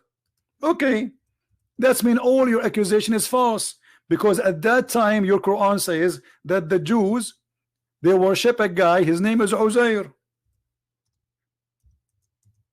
At that time your prophet, he says يحرفون الكلم عن مواضعه, accuse the Jews that they corrupt their book. Is that what the Jews book saying, that Uzair is the son of Allah? So how your prophet he swear by the Torah? Is that in your book or in my book?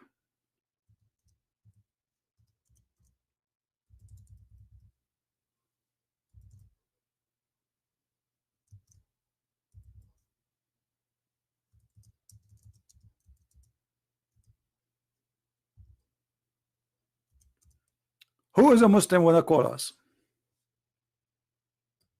Look at this verse, a disaster.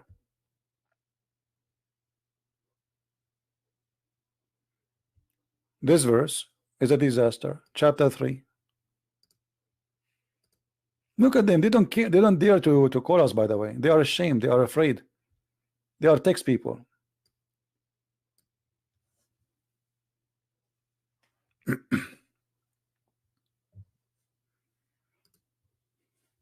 In Islam, we believe in 4 books: Zubur, Torah, Injil. That's a lie, because if you believe in them, then you should have them. I mean, this is the most stupid argument. How you believe in the books? You just say they are corrupt. Are you mentally ill? How you believe in books are not exist? Did you see the real? Did you see the real Bible? A second ago, just to show you the madness of the cult of Islam, this guy a second ago he was saying that the Bible is corrupt, and now he's saying he believe in the Injil, he believe in the Torah. How you believe in them but you don't have them? Do you have them? We believe in them, but do you have them? No. So how you believe in them? That's mean you are a drunk person. How you believe in them? Do you have them? No, we don't have them, but believe in them. Stupidity. Stupidity is intelligence these days. I believe in the Bible. Brother, we Muslims, we believe in the Bible. Brother Zakir Naik, is the Bible corrupt, brother? Absolutely. But so you are saying you believe in it? Exactly. But if it's corrupt, how you can believe in it? I told you I believe in it, but we don't have it. We don't need to have it, brother. We believe in it. But how you can believe in something you don't have?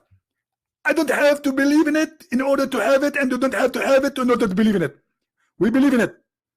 As an example, we believe in Allah, but we don't have Allah. There is no guarantee that Allah is a real God, but we believe in him.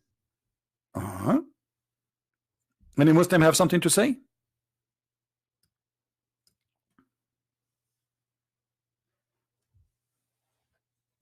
No, it's not taqiyya, it's stupidity. The guy here is arguing in a stupid way. Now, Mr. The one who was speaking about the Bible is corrupt, isn't it the Quran says that Allah, he will not let anyone corrupt his words? Yes or no? And is the Injil from his words?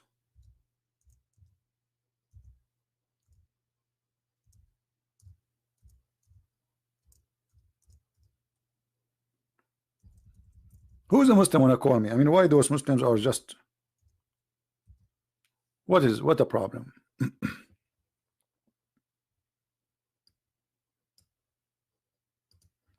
Did Allah make a false promise? Look what he said. And none can change his words. Who's talking? Allah. Is the Torah, according to Islam, is the words of Allah? Yes. So how the Quran says none can change his words, and you Muslim says the Torah has changed?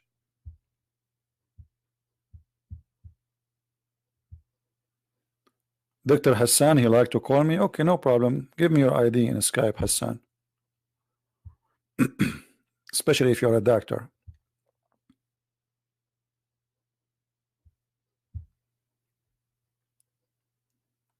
Do you see it? Nobody can change the word of Allah. That is a contradiction. Here the Muslim, they will say, oh, he meant the Quran. That's stupid, because here it says nobody can change the words of Allah.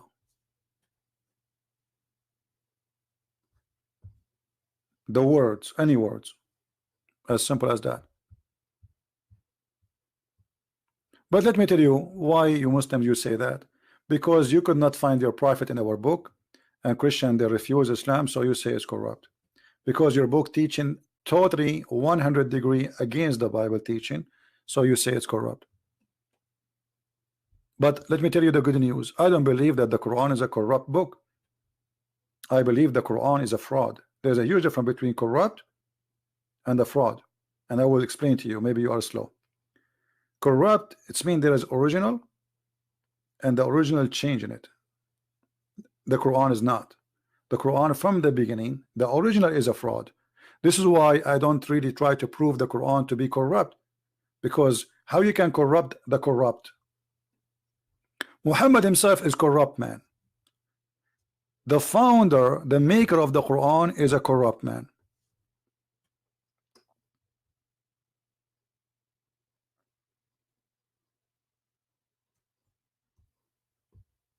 Any Muslim? Until now we have 0 Muslim to call. God who do not know where the sun set, he do not know how the baby is made, he do not know how he think the women have a sperm. I mean, what's wrong with this God? God, he think women have a sperm and the sperm coming from her ribs? What is that? God, he think that the ice is coming from mountains in heaven and he break from there and he throw it at us? So it's very obvious that Muhammad is a scam, is a fraud. This is why we don't try to prove that the Quran is corrupt,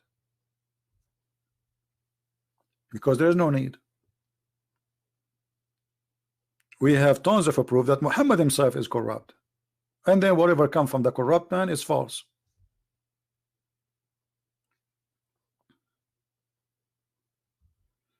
Exactly, he could not remember the order of creation. One place he said that the trees and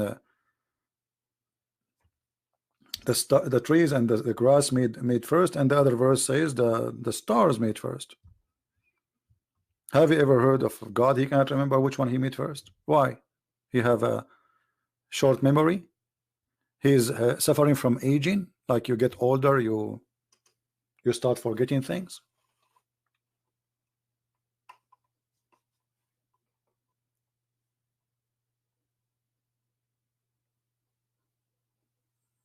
Anyone?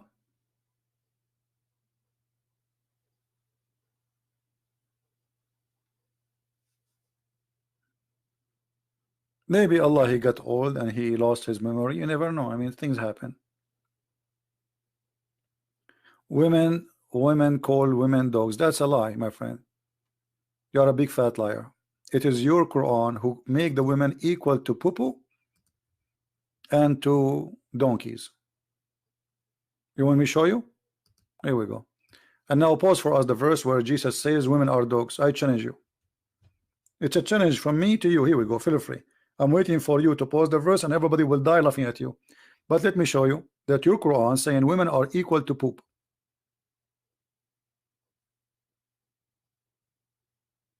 Are you there, Abdul?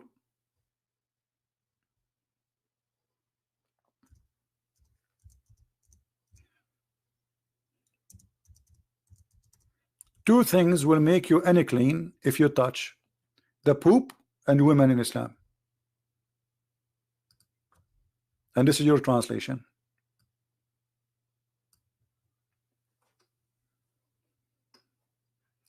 Or one of you comes from the call of nature, or you have been in contact with women, that will make you unclean. Do you see it? Now pause for us the verse in the Bible, Jesus saying that women are dogs and you are a liar. The woman, she said to him, she is worshiping him. So he is quoting for her what the Jews they say. So if you don't believe in our God, so why we will throw our jewel to the dogs, our bread? She said humbly, even dogs, they take the bread of their masters. And then he blessed her.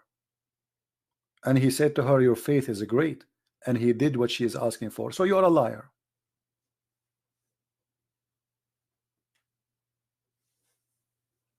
Now, is it true here that your prophet saying in the Quran, Allah saying that if you touch women and poop, you became unclean? Is that right or no? And by the way, it's your prophet who made women equal to dogs. Read this.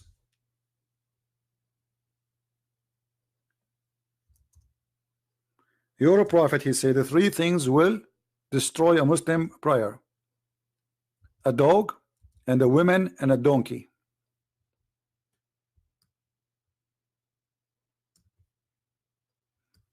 Are you there, Abdul? Is that your prophet saying that? Three things will disturb a Muslim man prayer: a dog, and a woman, and a donkey. Now I want you to say I'm lying. Go ahead.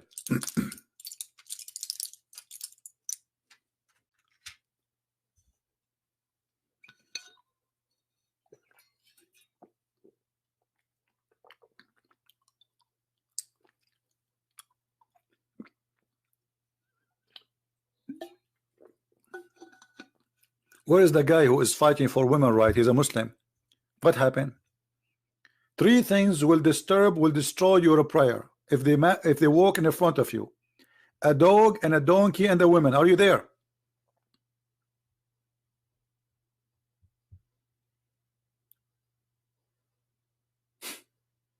So look what we found in the Quran.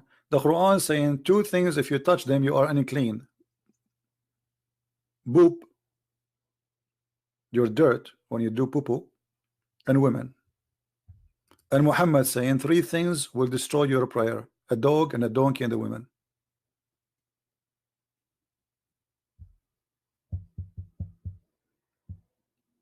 What happened now? You don't want to defend women right no more? I thought you are against women to be called dogs. Jesus never said women are called dogs.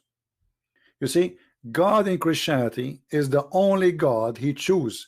That God himself, he cometh through a woman. Christians, is it true that we believe that Jesus our Lord, he is born of a woman? So if women are dogs in Christianity, as this liar he said, then how God himself he chose to be born of a woman?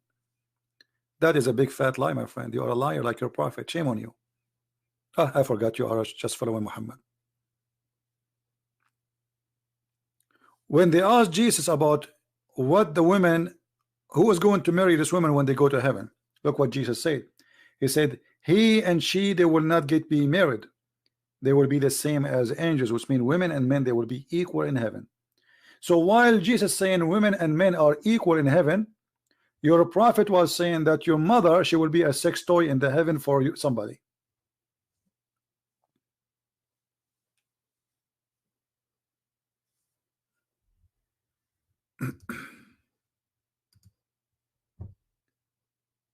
Hassan Ahmad, isn't it the same guy, this guy he called before? No? All of them, they call themselves Hassan Ahmad these days.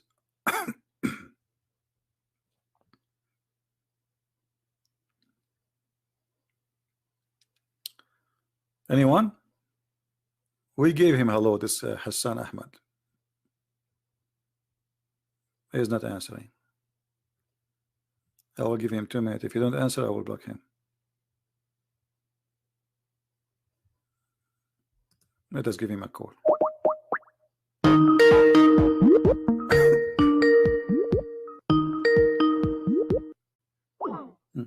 He's not even, he declined the call. So why he asked you to call him?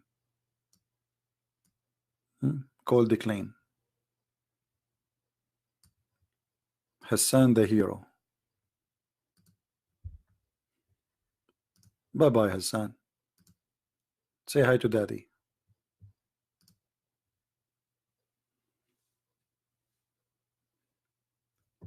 Anyone?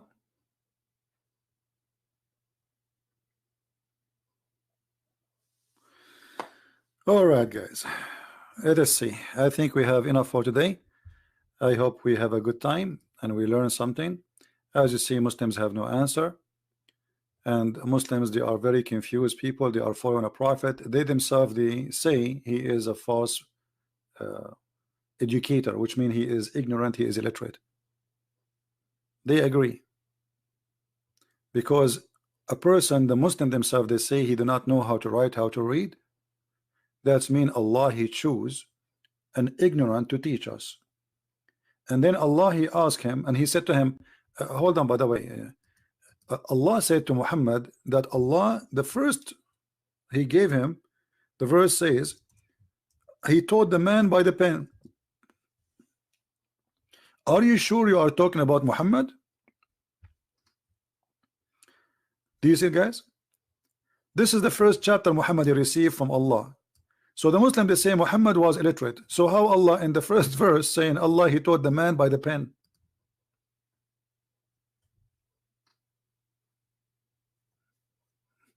What the pen have to do with Muhammad?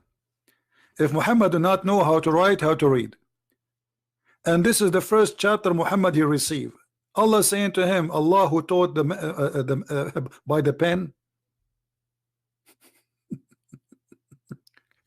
Stupid religion. Stupid religion. And by the way, the pen is not created by Allah. And the word pen is not even Arabic, but yet the Quran says this is a pure Arabic book. Okay, Mr. Guys, this guy, this Muslim, he's saying don't wear women clothing. Okay, so why your prophet he wear his wife clothing? The Jews, they forbid men from wearing women clothing. Do you Muslims forbid men from wearing women clothing, or your prophet he used to wear women clothing? And why he was wearing women clothing?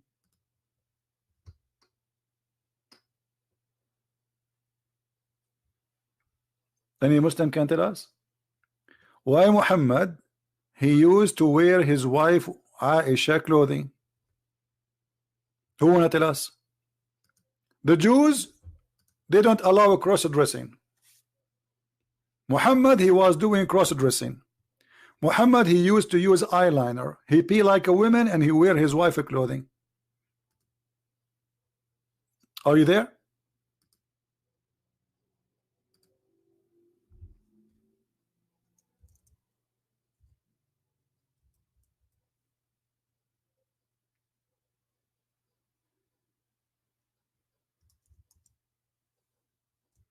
Abdul, are you there? Any Muslim would like to explain to us how a prophet of God he wear women clothing and why? What is behind those women clothing stuff?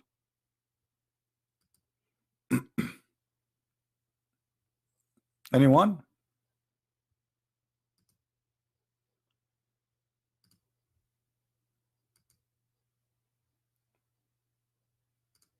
We have no answer.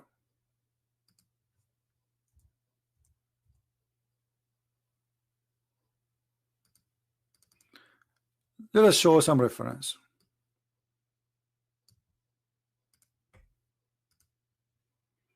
What the prophet was wearing? This is a Muslim translation, not mine.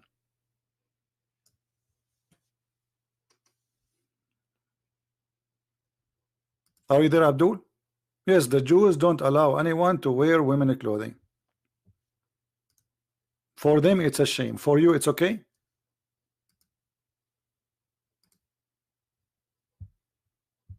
I want an answer from you. You are the one who's against the teaching in the Old Testament, saying don't wear women clothing.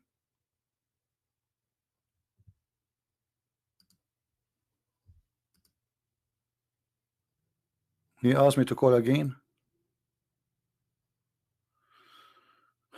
Okay, hold on, because I blocked his name already. He did not answer.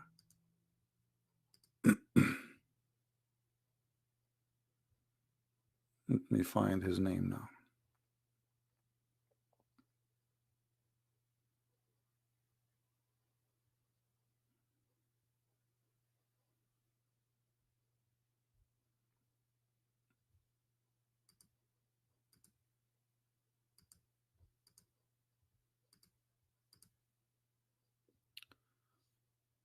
We need to find your name. I hope now we will not call him and he will not answer again.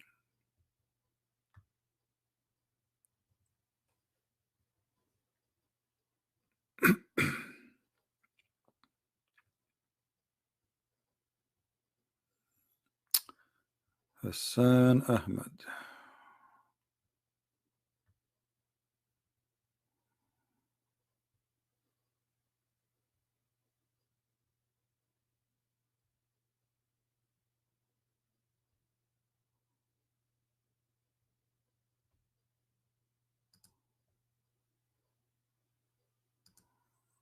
All right.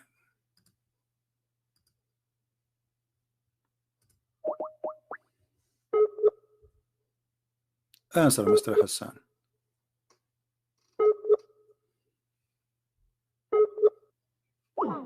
He's not there. Hassan Ahmed.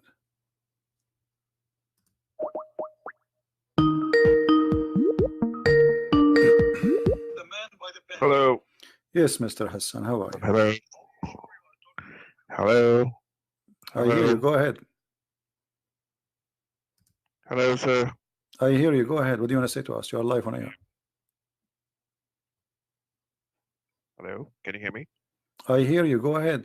Okay, so I was listening to your conversation about Quran, and I just wanted to make a point. I'm not like a debater, but I just want to make a point from where I've I lost you. that Hassan. Say during again. Prophet's lifetime. Say again, Hassan. I lost you. Sorry. Hello. During Prophet's. Yeah. Yes. So during Prophet's. So you, as you were making a comment about Prophet, that the Quran is corrupted, right? Is what? You're basically making a comment that Quran is corrupted. Corrected? Corrupted. No, I did not say that. It's, you cannot corrupt something as a fraud. The book is a fraud, all of it. It's okay, not corrupted. So first of all, so if you don't believe that it's a revelation, that's one thing. But I can give you a logical thinking about well, if it's a revelation, and if it's the book of God, it's the word of Allah, then and then we can debate about whether it is changed over time or not. Okay, I'm listening. So Hassan, go ahead. I'm listening. Go ahead. Take your time. Okay, so my point was logically thinking. Okay, so imagine the Prophet, okay, and he's spending his life through, and the Quran is being revealed to him, and what was going on, that there were like a lot of people who were actually memorizing it. Okay, like they were like thousands. They were like thousands. You know that it's been written in the books, and let's just say even the goat had eaten it, like the verses of the Quran which were written. Okay, so what about those thousands of people who had memorized it? So you're making a point is that, I mean, or let's go back to the history. Let me ask you: Did you memorize any song? Did you memorize any song in your life? Did you memorize any song in your life? Let me my friend Hassan, I got your point. But I'm asking you. There's millions of people memorize songs, but doesn't mean that those songs. Hold on. Doesn't mean that those songs are from God. So I'm not asking you if the Quran is correct. Hold on. Listen, from the beginning we say memorized it. You're saying that all of those people, they decided, okay, we're gonna change Quran. No, I did not say that. No, I did not say that. You're not listening. Okay. I said from the beginning, how you can accuse the corrupt of corrupt, which means the Quran itself is a fraud. So how many people recite the fraud, my friend? How many people recite the fraud will not make the fraud true? So what you are saying to me, because you memorize the Quran, that will make the Quran true. So what I'm asking you, can you prove to us? Can you prove to us that and you said to us that the goat ate the Quran? Okay, can you recite for me the verse where it says a woman, she should give her boobs 10 times? You said the Muslims are memorizing by thousands. Okay, I want you to tell me this verse. Just only this verse. What is the verse? The verse says women, she should give her boobs 10 times. There is no verse like this. This is like hadith. This is what Aisha is saying. No, What do you mean no? No, this is no. What are you There talking is no about? word. There's tons of approves of the. There's tons of approves. Listen, even Aisha, she was practicing breastfeeding for anyone when I enter upon her. She ordered her nieces, her sisters to do breastfeeding for adults for anyone when I enter upon her. Oh, okay. So what you're saying? So basically, you're making a logic about like proving that I have to find these verses in the Quran. What will it prove to you? Just they give prove me to me this that answer. that your claim of thousands of people reciting the Quran that will make it legitimate. No, not reciting Quran, memorizing Quran. Memorizing, actually, because at that reciting, time. my friend, reciting is a word mean memorizing. You speak English better than me, because recite what you memorize. So they recite what they memorize, and that supposedly, according to your logic, will make the Quran accurate. But here we go. We have your prophet receiving verses from Allah saying a Muslim woman she can and she should give her boobs 10 different times. Okay, sir. And, let me just clear one thing. It's like you're comparing the iPhone with an Android. Okay, here's the thing. Imagine if which one is iPhone and which is Android? Your prophet is the iPhone. Your prophet is the iPhone. Dude, sir. Your prophet is the iPhone. No. I'm just telling you something. Hold on. But my point was that you're basically comparing Quran with Hadith. Okay, so hold on. If there is something which is contradicting, which if Hadith is going against Quran, that's a weak Hadith. That's what we actually. Okay, guys, did you hear this? Did you hear this? Okay, there's a Hadith says don't do mut'ah. The Quran says do mut'ah. Which one you follow? You said to me, everybody heard you. You said if the Hadith contradict the Quran, we don't take the Hadith no more. Okay, the Quran says do mut'ah. So what do you do? Do you do mut'ah? The Quran does not say. I read Quran. Okay, read chapter 4, verse 23, 24. I've read Quran. Hold on. Okay. Chapter. What's the chapter? Chapter 4. Chapter 4. Hold on. It's on Google. Is it on Google, by the way? I mean, I thought in the Quran is in your chest. You memorize it. It's in Google now. Okay. No. I'm not. I have not memorized it. I've read it. Okay. Okay. And I mean, I've like other things to memorize too. But yeah, I hope I will one day. Chapter 2. Chapter 4. Chapter 4, verse number 24. Yeah. Verse number 24. 24. What translation you like to read it from? Quran. Okay. No, I'll see the. You want to see tafsir? No. Yeah, no. I'll see the whole context. Of course, okay, I will. See the whole context. You are expert. Well, Musnad al-Nisa. Hold on.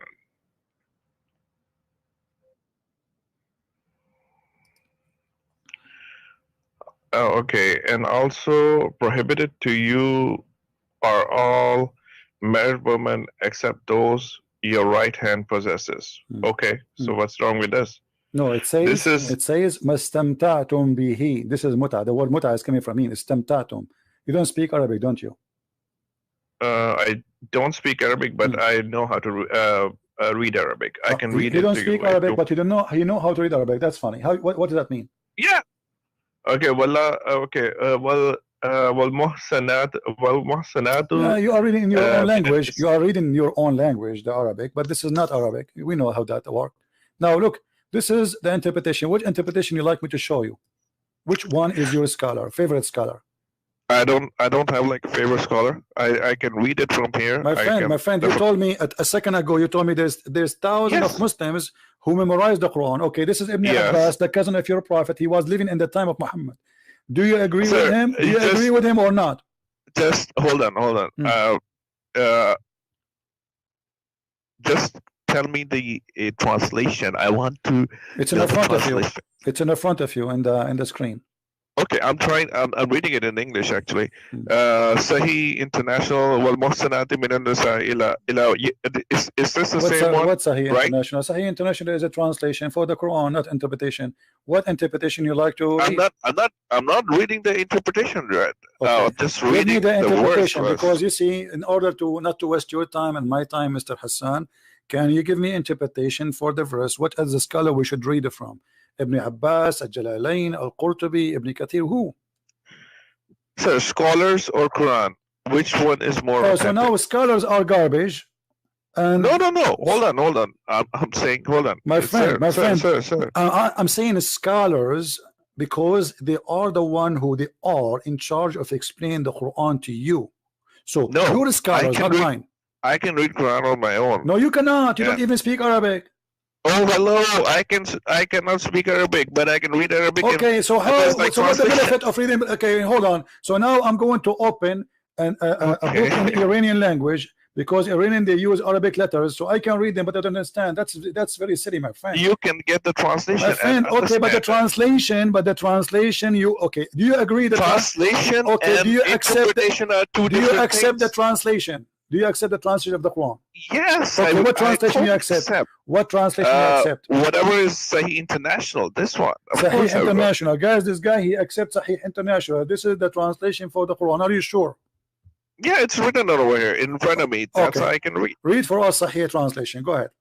So, and also prohibited to you are all married women, except those your right hand possesses.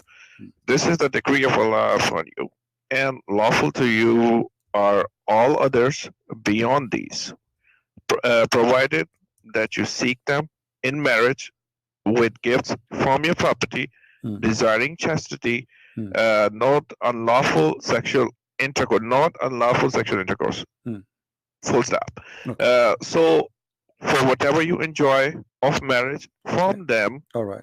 give them their due compensation as an obligation, and there's no blame upon you for what you mutually agree to beyond the obligation. Okay. Indeed, Allah is ever knowing All right. and wise. So Sadaqallahu Azim. So Okay. this is the interpretation of the verse. All right. So where does it say mata? Does it say? Do the mata. Did you see the word enjoy? Yes. Okay. Yes. That Okay. that joy is a full marriage or temporary marriage? Where does it say? Okay. So for whatever you enjoy of marriage from them. My friend, It no, says- no, no, sir, no, Sahih no, no, no, no, no, International no, says no, of no, no, marriage no, from no, them. no, no, no, hold on. No. Read. Yes, I'm reading. It says, this is here is about what is lawful for you. And Muhammad is counting what is lawful for you. What is lawful for you is to rape women they are married who they are slaves. Do we agree in that? Yes, you can marry the No, not slave. marry them, to rape them. Don't say marry. No, because they no, are it's married. not. It's not. It's They not are rape. married. How you marry women? They Sir, are married. They are sir, married. it's They not. are married. It's in the front. You are the one who choose the translation, not me. You are the one who say this is. Yes. Okay. Yes. It says. You're It right. says. It's forbidden for you to women who they are already married, except. Yes. Yes. Of course. Okay. Of course. So except what? Except your right process. Exactly. Okay. Let me ask you. Muhammad, when he says it's lawful for you women already married, how you can marry unmarried women according to you? No, it says and married women except those your right hand Thank possesses. you. So married women are forbidden except married women who they are slaves. Oh, dude, there's like written in over there. Abdul. This is You see, hello. I don't like stupid No, talk. you're No, not. no. Listen. Dude, you're basically Don't mixing make it. me It's me the hang up on you because you are a kid. Do you like us to No, see I'm not a scholars? kid. No, I'm a because if 34-year-old you are not a kid, then accept the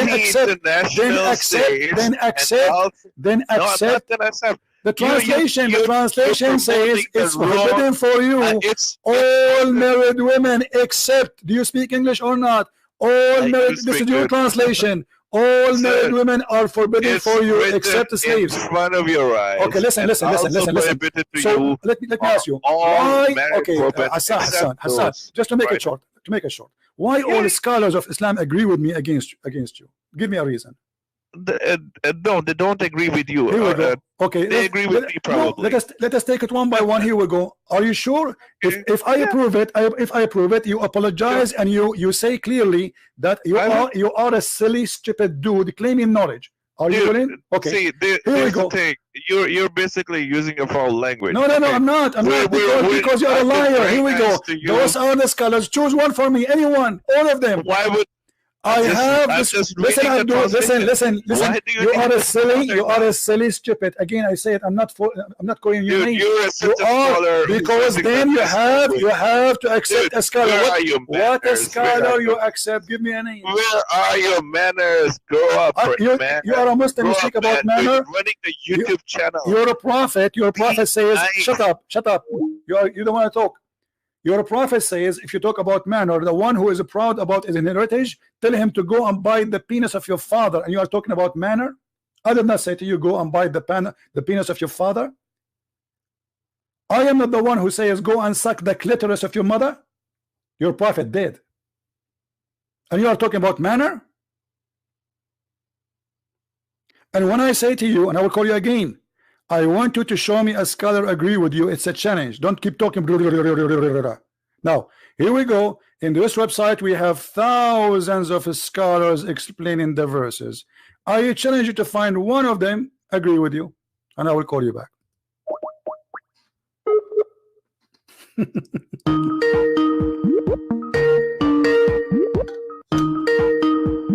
Hello. Okay, so now did you hear me? Yes, I can hear Did you. your prophet say is the one who is proud about his inheritance, tell him to go and suck the penis of your father or bite it? Where does it say that? Come Here we on. go. Here we go. You're say, comparing. okay, here we go. Okay, hold on. Here you go. Okay, okay. In front of you, I will put it. Okay, here we go. You're jumping. No, we are not jumping. We'll go. Okay, you don't let us go there after we finish. Then you are saying I'm jumping. So, what scholar you agree with? Even okay. What is scholar? What is your scholar? Please don't waste my time, sir.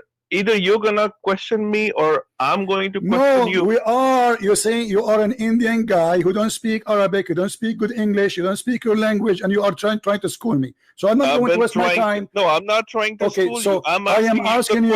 Okay, no. You said that there is a scholars agree with you. Can you name one for me? I'm asking you the question. You're not answering my question. You need to prove your point, my friend. You need to prove it. You said I am lying about the muta. Here we go. This is Ibn Abbas, the cousin of your prophet, saying that this is a temporary marriage. Dude. Okay, let's just say. Is that a temporary marriage or not? Temporary marriage. It's in Shia. You know that. No, this is Sunni. Ibn Abbas is not a Shia. Are you stupid or what? This is not a Shia. You are stupid or what? Sahih al-Bukhari is a Shia book. Sahih al-Bukhari is a Shia book.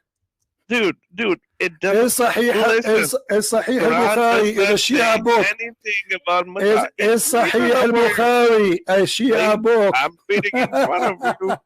Sahih International people, just Google get the lost. words. Don't call me again. Just get lost. You are a stupid idiot. All the Muslim scholars and people are laughing at you. This is why you don't want the scholars to explain it. And you said if something against the Quran, you will not accept it. The Quran, all of it, all the scholars of Islam says this is about temporary marriage.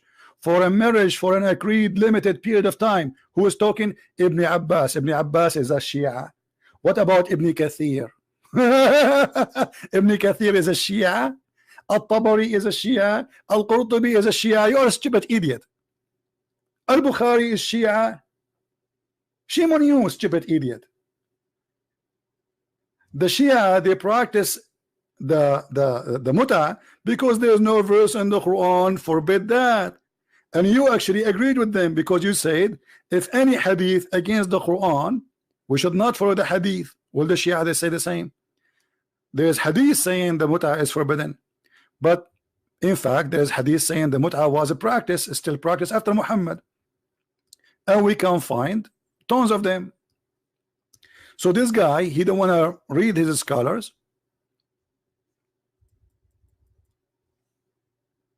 because he knew that he's wrong. Secondly, if the Quran is a change or not, who care? The Quran is a stupid book.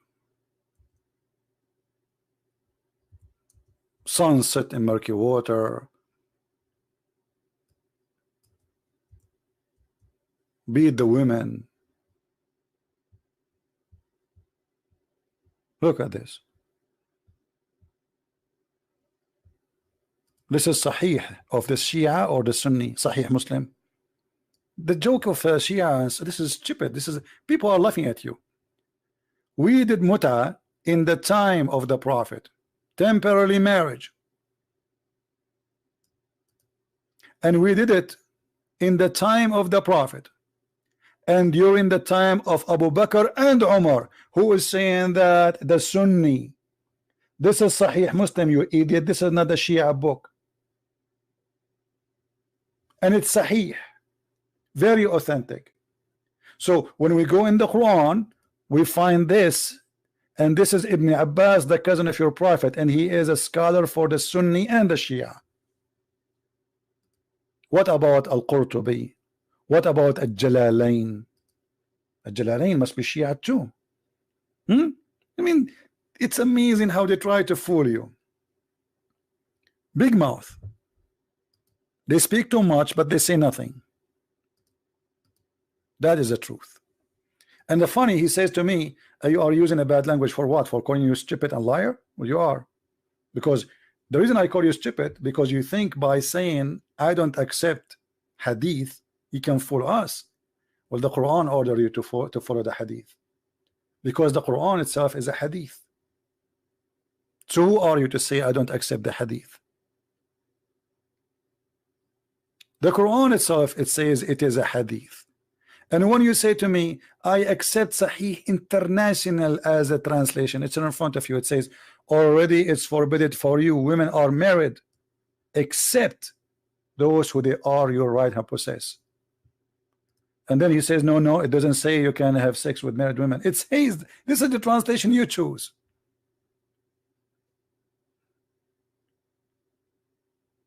And we can go now to Ibn Kathir, all the Sunni scholars. Not a single one of them agree with you. Do you know why? Because you are a liar. This is why you choose not to choose any of the scholars. Which scholars you want to read from? Shall I go to Ibn Kathir right now, live on air? In English? Are you going to say Ibn Kathir is a Shia? I think you will. This is the only way to escape.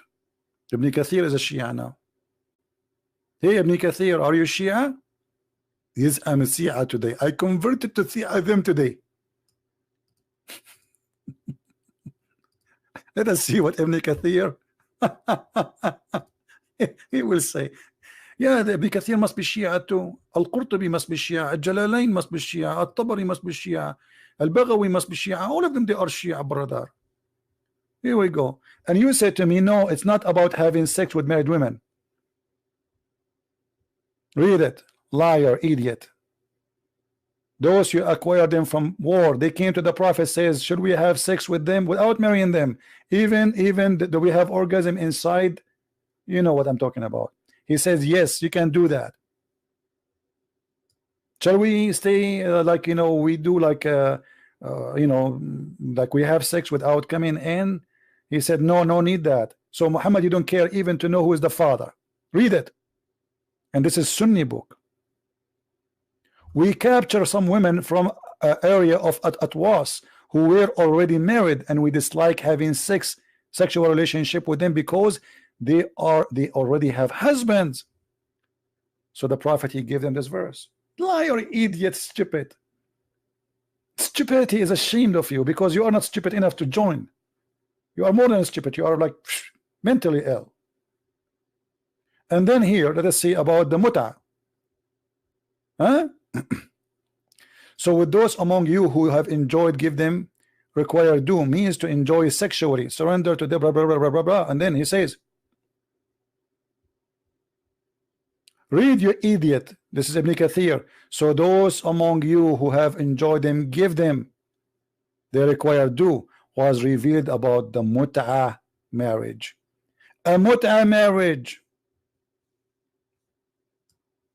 This is why you don't want to read the scholars, and you claim, lying, that the scholars agree with you. You are a fraud, like your Prophet. Do you see it, how we prove it easy? So why you are lying to yourself? You only talk about hadith. I'm not talking about hadith, you idiot. This is the Quran. This is hadith now. All this time we are reading this verse and this is hadith now.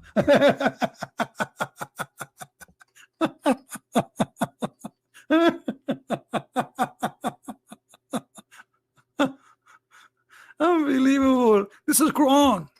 No, this is Quran. This is and why you don't want to talk about the hadith? Are you ashamed of your prophet, brother? Isn't it the Quran is a hadith? Here we go. The Quran says that the Quran is a hadith, and it was collected the same as the hadith collected. The same.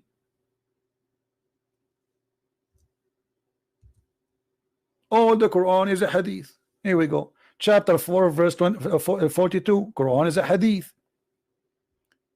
487.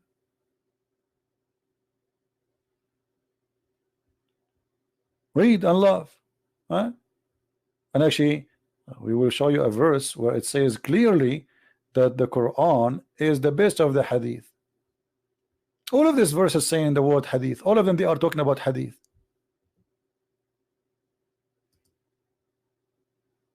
All those verses, it says the Quran is a hadith.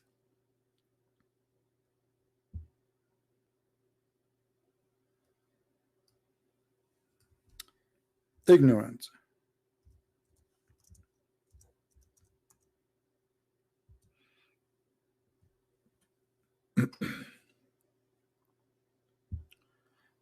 Any Muslim? No, hadith not mean saying.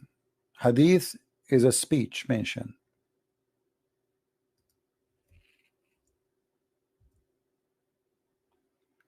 Do you see it? Allahu nazzala ahsan al-hadithi kitaban. Do you see it? So why you are arrogant? The Quran is a hadith.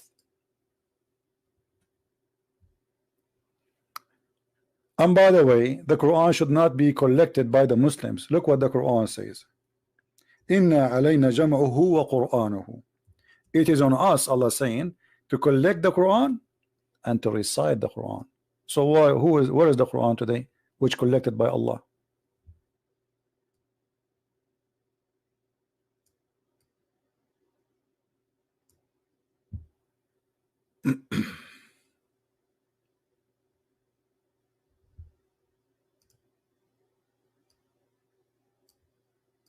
Wrong verse. Here we go.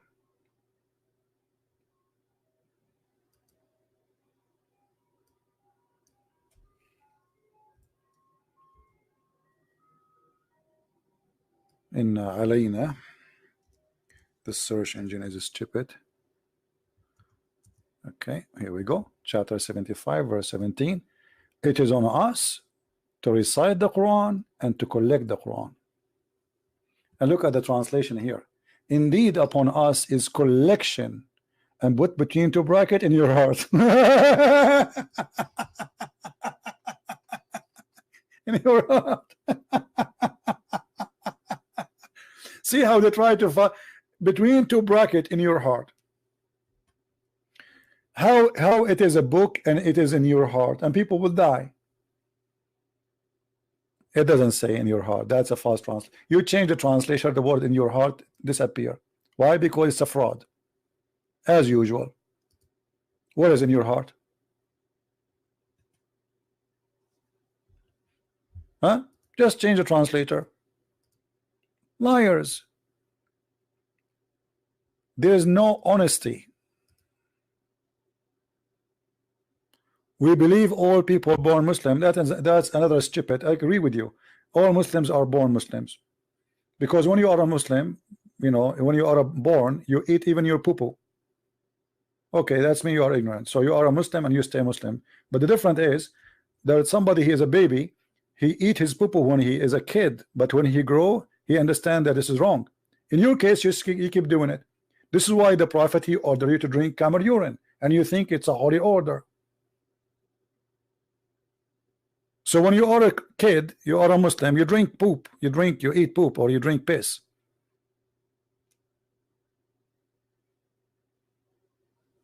That is the truth. And by the way, everyone is born as a Muslim. Correct, guys? He just said, Muhammad, he said, but this is in the hadith. So he don't want me to talk about the hadith, but they quote the hadith for me. And as long everyone is born as a Muslim, so why a newborn baby he will go to hell? Look at this hadith. You just said something very important.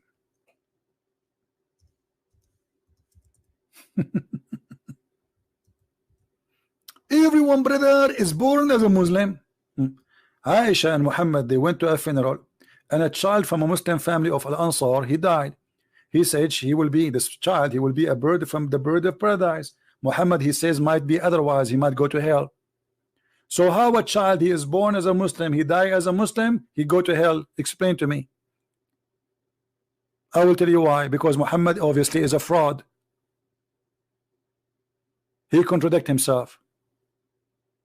This guy not only born from a Muslim family, as you said, everyone is born as a Muslim. So okay, he's a child, he never commits sin. He did not even reach the age of sin. Look what Aisha, she said.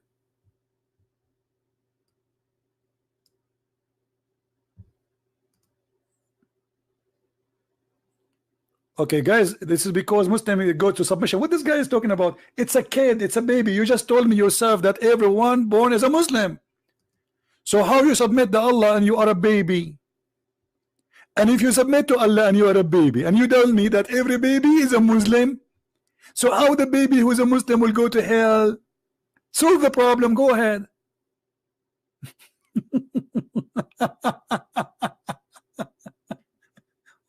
What a stupid cult.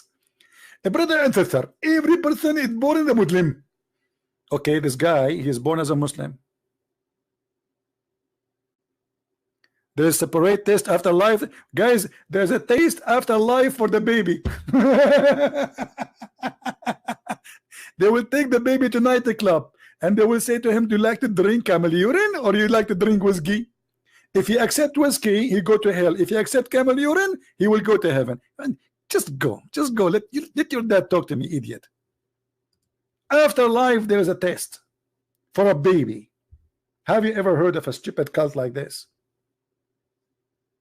After life, the guy, he die.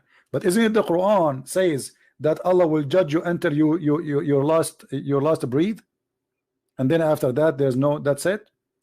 This is against the Quran, you idiot.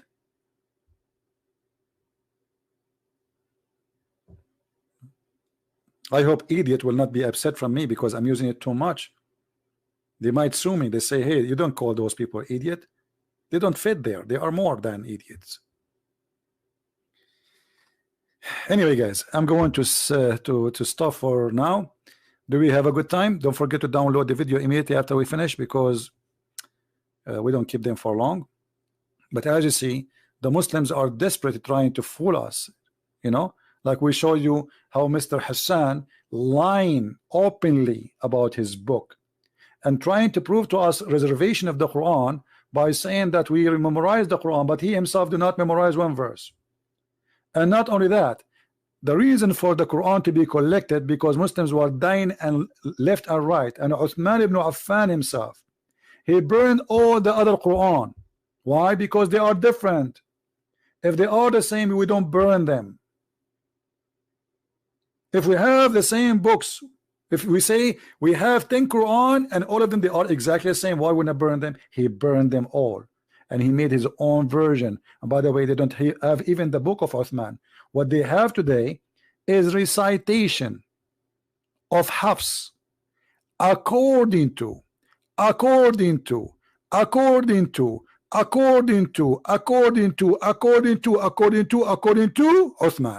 according to Muhammad. They don't have a book.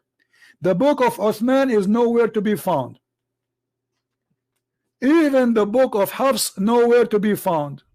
There's no book. It's called Book of Hafs. Recitation of Hafs.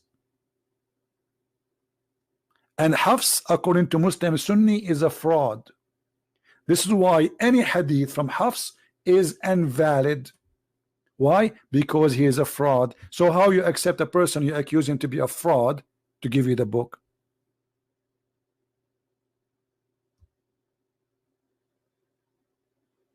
Hafs accused by Muslim Sunni, not Shia, that he is a fraud and he is a thief.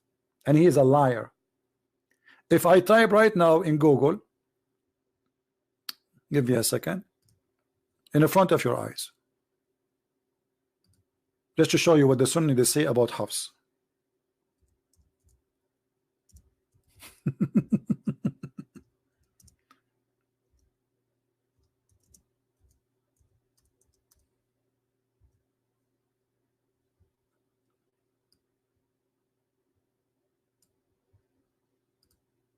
Here we go. This is a website. It's called Ahlul Hadith, the people of Hadith, Muslim, Sunni. All of it is people, they are Sunni, and they are quoting for you how many Islamic books. The one who is posting, I choose, I mean, anything in the internet. Abu Abdullah Ar-Riyani, Multaqa Ahl al-Hadith. This is the website. All right. It says, oh, you know what? Let me translate the page for you to English. Why I want to do that? I mean, where is translation? It doesn't appear. I think I have to use Google. Yeah, I think I need to open it in Google browser. Okay, hold on. Let us open it in Google.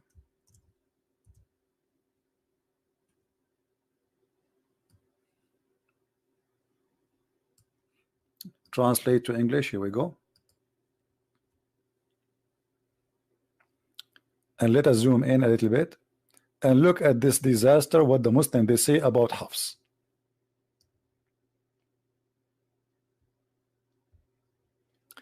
I saw that Hafs ibn Sulaiman said blah blah blah blah blah. Okay, no, blah blah blah blah blah blah blah. You can read, and then you will see. Let me you know, just to make it simple.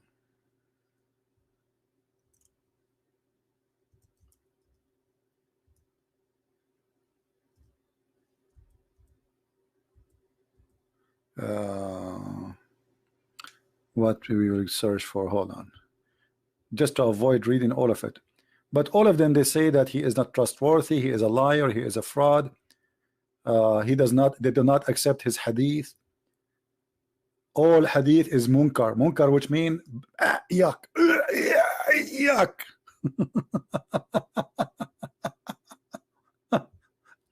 All the hadith are not only da'if, actually this is not a great translation, it's rejected. And he said does not write his talk, don't write his talk, because he's a liar. He's not like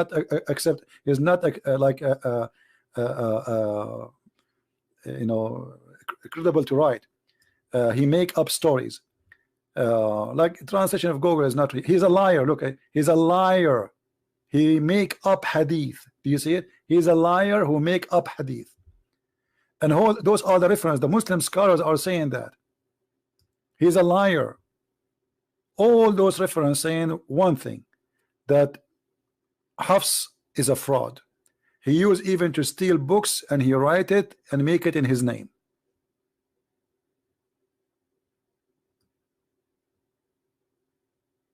Do you see it? This is the one you are reading the Quran from. He's a fraud according to the Muslim Sunni, not the Shia.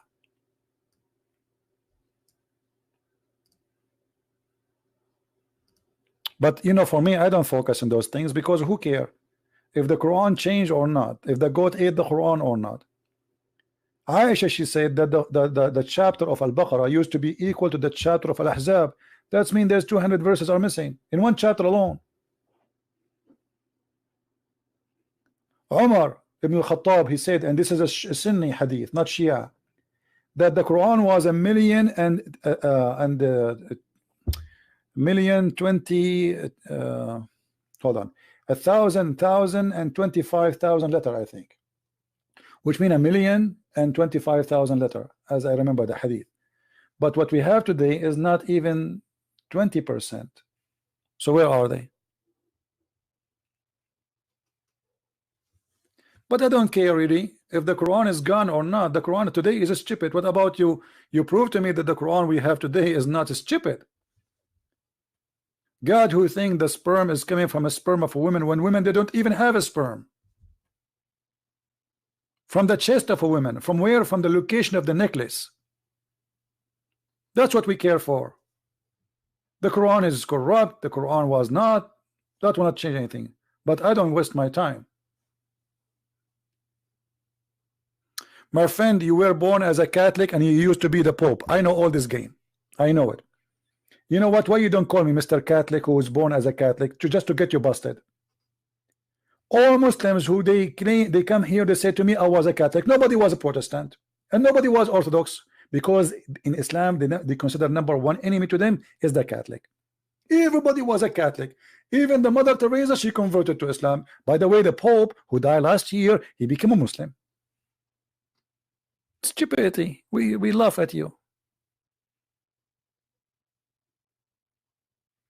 Once I went to a Muslim chat room and I paused there. I said, hey guys, the Pope and his mother-in-law and his third wife who passed away last year, they converted to Islam today. The admin in the chat, he said, Allahu Akbar, Allahu Akbar. Stop, guys, stop the text, stop the text. Look what this brother is saying. Look. The Pope mother-in-law who passed and his wife who passed away last year, they converted to Islam today. Allahu Akbar. Stupidity. I just said who passed away last year. And the chat room went so crazy. Allahu Akbar, Takbir, Allahu Akbar. They don't have a brain. Just say to them a Catholic who converted to Islam, because this is their enemy. She passed away last year, and then one of them, he says, brother, he says passed away last year. How this happened? So they I bounce him, brother, bounce him, kick him out of here. He's making fun of us. But it was too late. Stupidity. All of them, they used to be Catholic. By the way, we have the sons of the founder of Hamas, one after one, leaving Islam. Don't you know? We have millions of Kurdish and Persian and Arab are leaving Islam. Don't you know? We have the Prophet wife who left Islam. Don't you know? Isn't it true that the Prophet wife who left Islam and she became a Christian?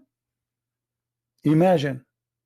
The Prophet wife, she left Islam and she became a Christian and she married a Christian man. The Prophet wife himself.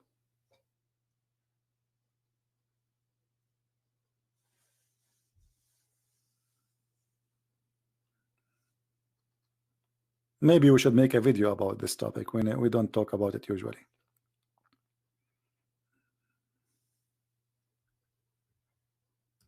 Any Muslim?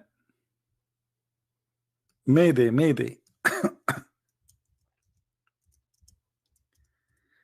A Muslim is texting me in Skype.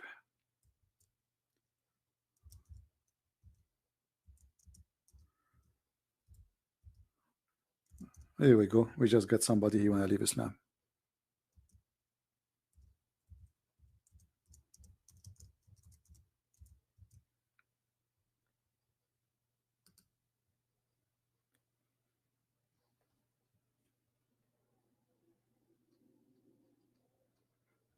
All right.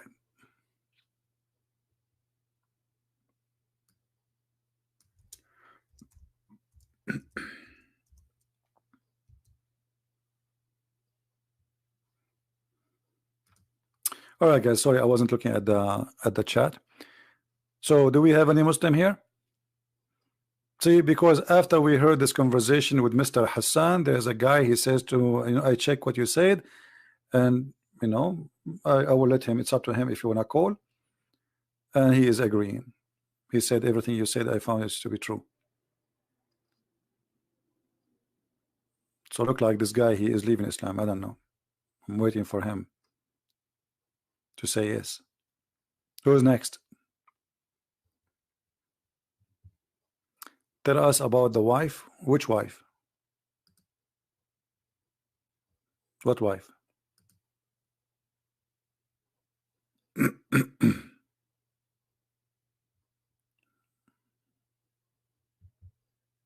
You mean the wife of Muhammad who left Islam?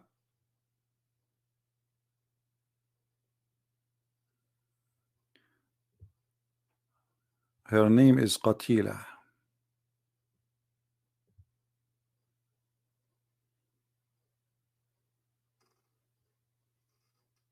She left Islam and she gave Muhammad a big She married his enemies.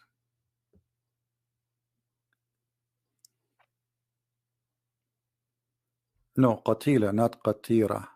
Qatila.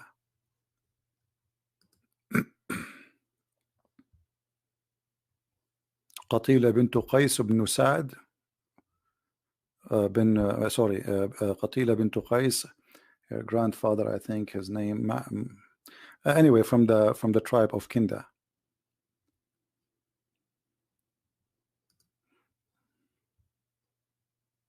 Can you prove Christianity is true? Yes, by proving Islam to be false. I just did, because that's mean, you see, Muhammad already agreed that Jesus is a prophet, right? And you believe what Muhammad said, correct? Okay. And Muhammad, he says that Jesus is right now in heaven. So already I do not need to prove to you that Muhammad saying that Jesus is in heaven and he is a prophet. So what is left? To prove to you that Jesus is God? Well, he's in heaven. Everybody is dead except Jesus in heaven. So if you believe in what Muhammad said to you, which I don't believe in what he said to me, that alone is enough to prove that Jesus is God. Why need to prove to you anything? If you believe that Muhammad was saying the truth, that Jesus, he made people who are dead coming from the ground, and he breathed into the mud, which means he gave life from his breathing, that's mean he's God, because this is how God he create. The proof that the Christianity is true is in your book.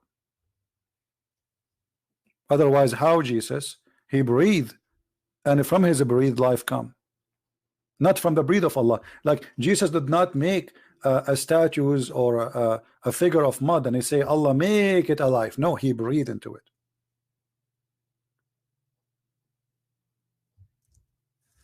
The Muslim then they say, oh, it says that by the will of Allah. Who care? This is your claim.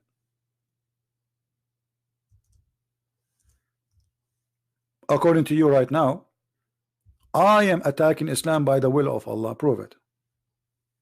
And if this is true, that means Allah is stupid.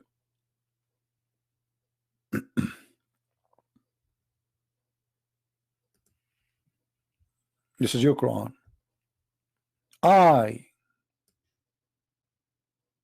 Okay, the Quran says that those are signs which Allah support Jesus with.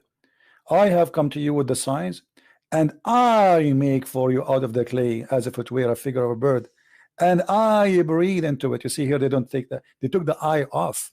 Change the translator, you will see the I. Just to show you, this is Yusuf Ali. Let's go to different translator. Where's the I? Does it say I? Yes, it says I. Read it. See, Yusuf Ali, there's no I. Here it is I. And I breathe into it and make it a bird. And then they say to me, by Allah leave. Read it in Arabic. Do you know Arabic? So what in Arabic? ورسولا إلى بني إسرائيل قد جئتكم بآية من ربكم أخلق من الطين طير الطير فأنفخ فيه أن تكون طيرا في إذن الله أكبر. So, but the funny, you are asking me to read in Arabic, but you don't know Arabic. Idiot.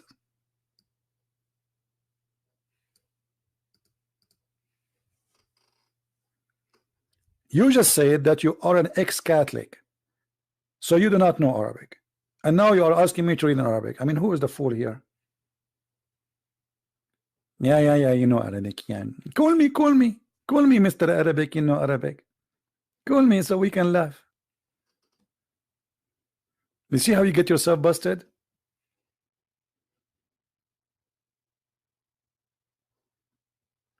Yeah. Okay, call me. You said you are Lebanese. Okay, call me and I will ask you a very simple question about Lebanon. Call me. A Lebanese who speak Arabic, obviously he know everything. Just call me. Can we take from your time a moment, Mr. ex-Catholic? Not yours.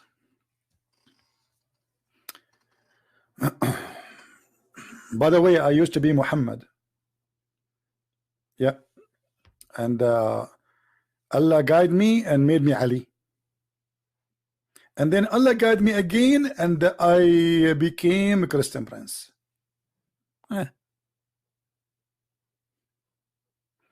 Like Mirza Ghulam, he was married for 3 years and then Allah, he made him Jesus. This is what the Ahmadiyya believe in. That Ahmad Mirza Ghulam was married the mother of Jesus, for 3 years. He transformed the gender, transgender, you know. He was Mary, he became Jesus. 3 years he was Mary. And then one day he woke up in the morning, he found himself Jesus. And this is a religion, more than 30 million, they follow it from the Muslims. You Muslims follow anything, like a chicken following anything, like a baby chick, when he came out of the egg, anything move in the front of it, even if it's a cat going to eat him, he follow it.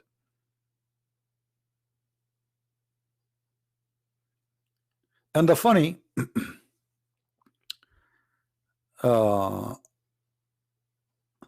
you will embrace Islam. I embrace Islam already every day. Don't you see? I do what Jibreel do. I embrace Muhammad and I squeeze him. Mr. Free, have you ever heard of a prophet he been squeezed to be activated? Free, why you don't call me and explain to us, if Muhammad is a prophet of Allah, why the angel did not say to him assalamu alaikum and he starts squeezing him? I want to know what the secret behind the squeezing.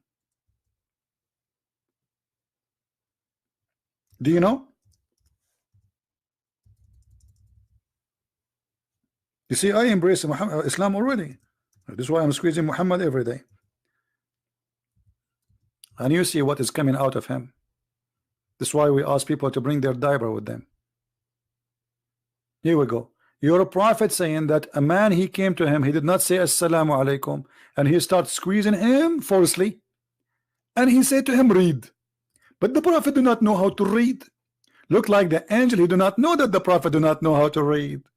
So he squeezed him again, and the prophet, he said, I cannot read it. You know, like, and then he squeezed him for the 3rd time. I mean, everything in Islam is a 3.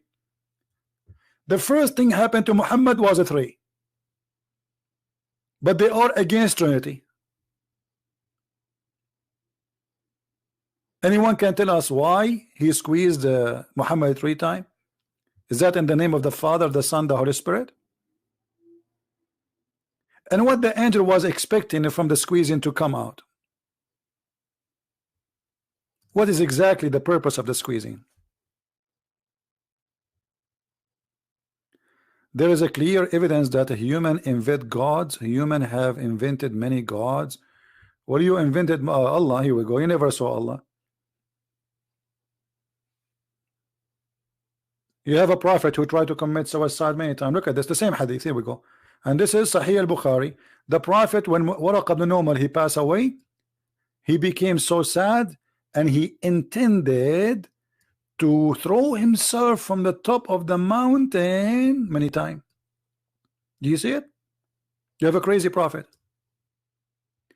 If you search right now why someone will intend to throw himself or to kill himself, either he lost hope or he is mentally ill, like something happened, a disaster happened in his life. This is a prophet of God. He just started to be a prophet. Why want to throw himself from the top of the mountain? Unless it's mental illness. They challenge me, but they are in the chat. Why they don't call me?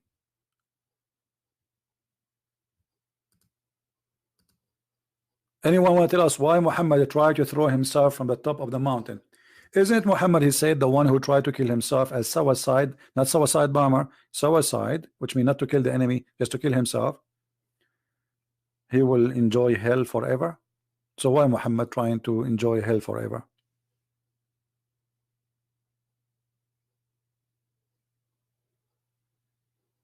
Any Muslim have an answer? And why he's trying to commit suicide? Because Muhammad, he don't believe he's a prophet. Read carefully. Each time he tried to commit suicide, the angel, he appeared in front of him. He says to him, "Oh Muhammad, you are indeed a messenger of Allah in truth." Whereupon in his heart become quiet, and he calmed down and he go back home. Second day he come back to throw himself. What a crazy guy. The angel just yesterday he told you you're a prophet. Why you are doing that again? Because he's mentally ill. A camel wheel, I'm not enjoying you, I'm not ignoring you, but you are a camel and you are a wheel. What I would do with you? I ride a car and I don't drink camel urine. So what I would do? What is your need, camel wheel?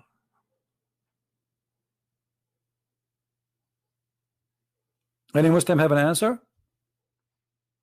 And the funny, by the way, I mean, the story here is kind of a drama, because look what happened. Muhammad, he climbed the mountain. This is Muhammad. Muhammad, they climbing the mountain, there again, there again, there again, there again. And the mountain is so high. So like, let's say Muhammad is going to Everest. And this is the Everest mountain. Muhammad is doing hiking now. Muhammad, he keep going, keep going, keep going, keep going, keep going, keep going, here in the top of the mountain. And then when Muhammad, he arrived in the top of the mountain to throw himself, now Jibril appear and says, you are a prophet. Why you don't say that to him before he started climbing, the poor guy? I mean, you wait until the last moment. And now the poor Muhammad, he have to go down all the way. And then second day, Muhammad, he do the same. He started climbing the mountain. Muhammad now is climbing the mountain. Muhammad now is going up in the mountain. Muhammad now is going high in the mountain. Muhammad is sweating in the mountain. Muhammad is so tired in the mountain. Muhammad, he can't breathe going up to the mountain. Muhammad almost fell down from the mountain. Muhammad hold the rock of the mountain. Muhammad, he arrived to half of the mountain. Muhammad now is arrived to the top, almost to the top of the mountain. Muhammad is climbing more to the mountain. Muhammad now is arriving almost there. Muhammad now is getting ready to be there. Muhammad now is there, and then the angel appear for him, says, don't throw yourself, don't throw yourself, you are truly a prophet. Why you don't tell the guy before he leave his home, if this will solve the problem? You wait for him until he go in the top of the mountain, and the poor guy, he lost like 10 pounds every time he go. I can imagine Muhammad became so skinny then. I mean, imagine, put yourself in his shoes, I mean his panty. Climbing the mountain, every day climbing the mountain, and the angel appear only when Muhammad, he want to jump. I think the angel, he is doing that in purpose. He said, like, let him go, let him go. Yeah, climb up, go up. Muhammad, continue. Go. The poor Muhammad, when he arrived to the top, the angel, bingo. Hey Muhammad, Habibi Muhammad, don't jump Muhammad, you are truly a prophet. And the prophet, he says to him, really? I'm a prophet? He says, yeah, truly you are a prophet indeed, brother. And then the prophet, okay, because I thought I'm not a prophet. No, you are a prophet. Okay, what is this? What this is drama is about? You know, an Indian movie is made better. I mean, you watch an Indian movie, from the first scene, you know what will happen in the end. Well, Muhammad movie is not even an Indian movie. Look at this. Every day. And then when he come, whenever he come, the period coming of inspiration used to become long, he would do as before. Like, what the heck? This guy, he like it. He liked to go to the mountain. He would, let me throw myself. I want to throw myself. And then the angel come. What is this? I mean, the director of this movie is horrible. Come with the better story. Where is Muhammad? In the top of the mountain. Where we can find Muhammad? In the top of the mountain. What Muhammad want to do? Want to throw himself up, so nobody believe him no more. Muhammad want to kill himself. Muhammad want to kill himself. Let me, I want to go. Okay, let him go. And this is what happened. Muhammad, he say he want to kill himself. He go all the way to the top of the mountain. Nobody follow him. He thought that his family, they will go after him. Please, Muhammad, don't do it. Let us call the FBI to talk to you. Negotiation. What do you want? I want an iPad, and I want iPhone, and I want my internet for free. Otherwise, I'm going to jump. But nobody follow him. Nobody care. Okay, kill yourself.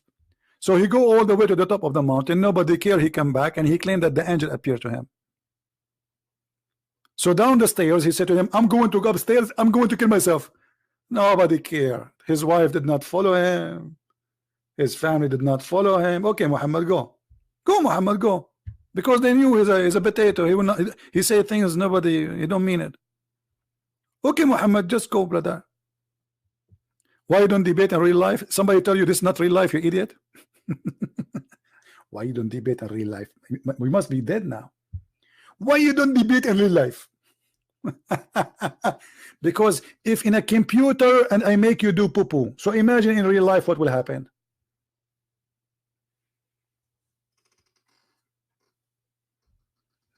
If we are just using a computer, what will happen in real life? I will squeeze you and hummus will come.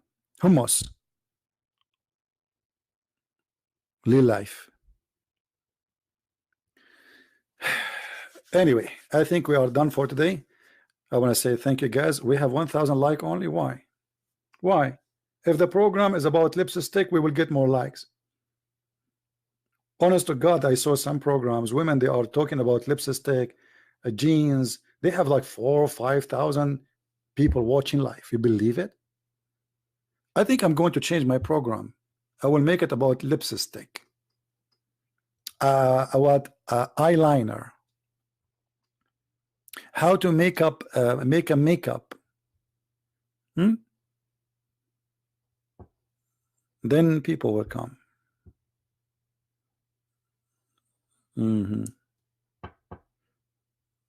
Yeah. Oh, you know what? I found a solution to make you watch me more. Guys, if you don't come tomorrow, I'm going to climb the mountain. Okay? I'm going to climb the mountain in Colorado. And I'm going to jump in the top of the mountain. So by the time I go in the top of the mountain, if I don't see in my chat room, I have like 5,000 people, I will throw myself.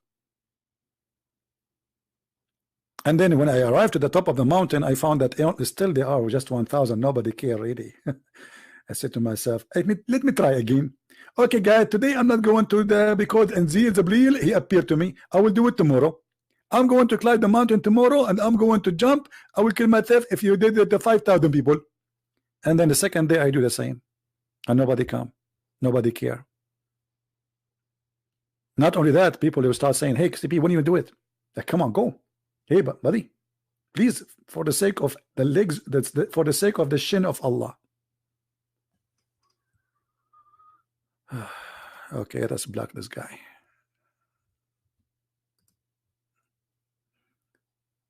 Anyone who will flood the text, we will block you. It's very easy. Take us one click.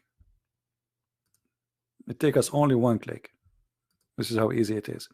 Anyway, guys, thank you very much for being here. If you like this video, don't forget to download it before the video throw himself from the top of the mountain.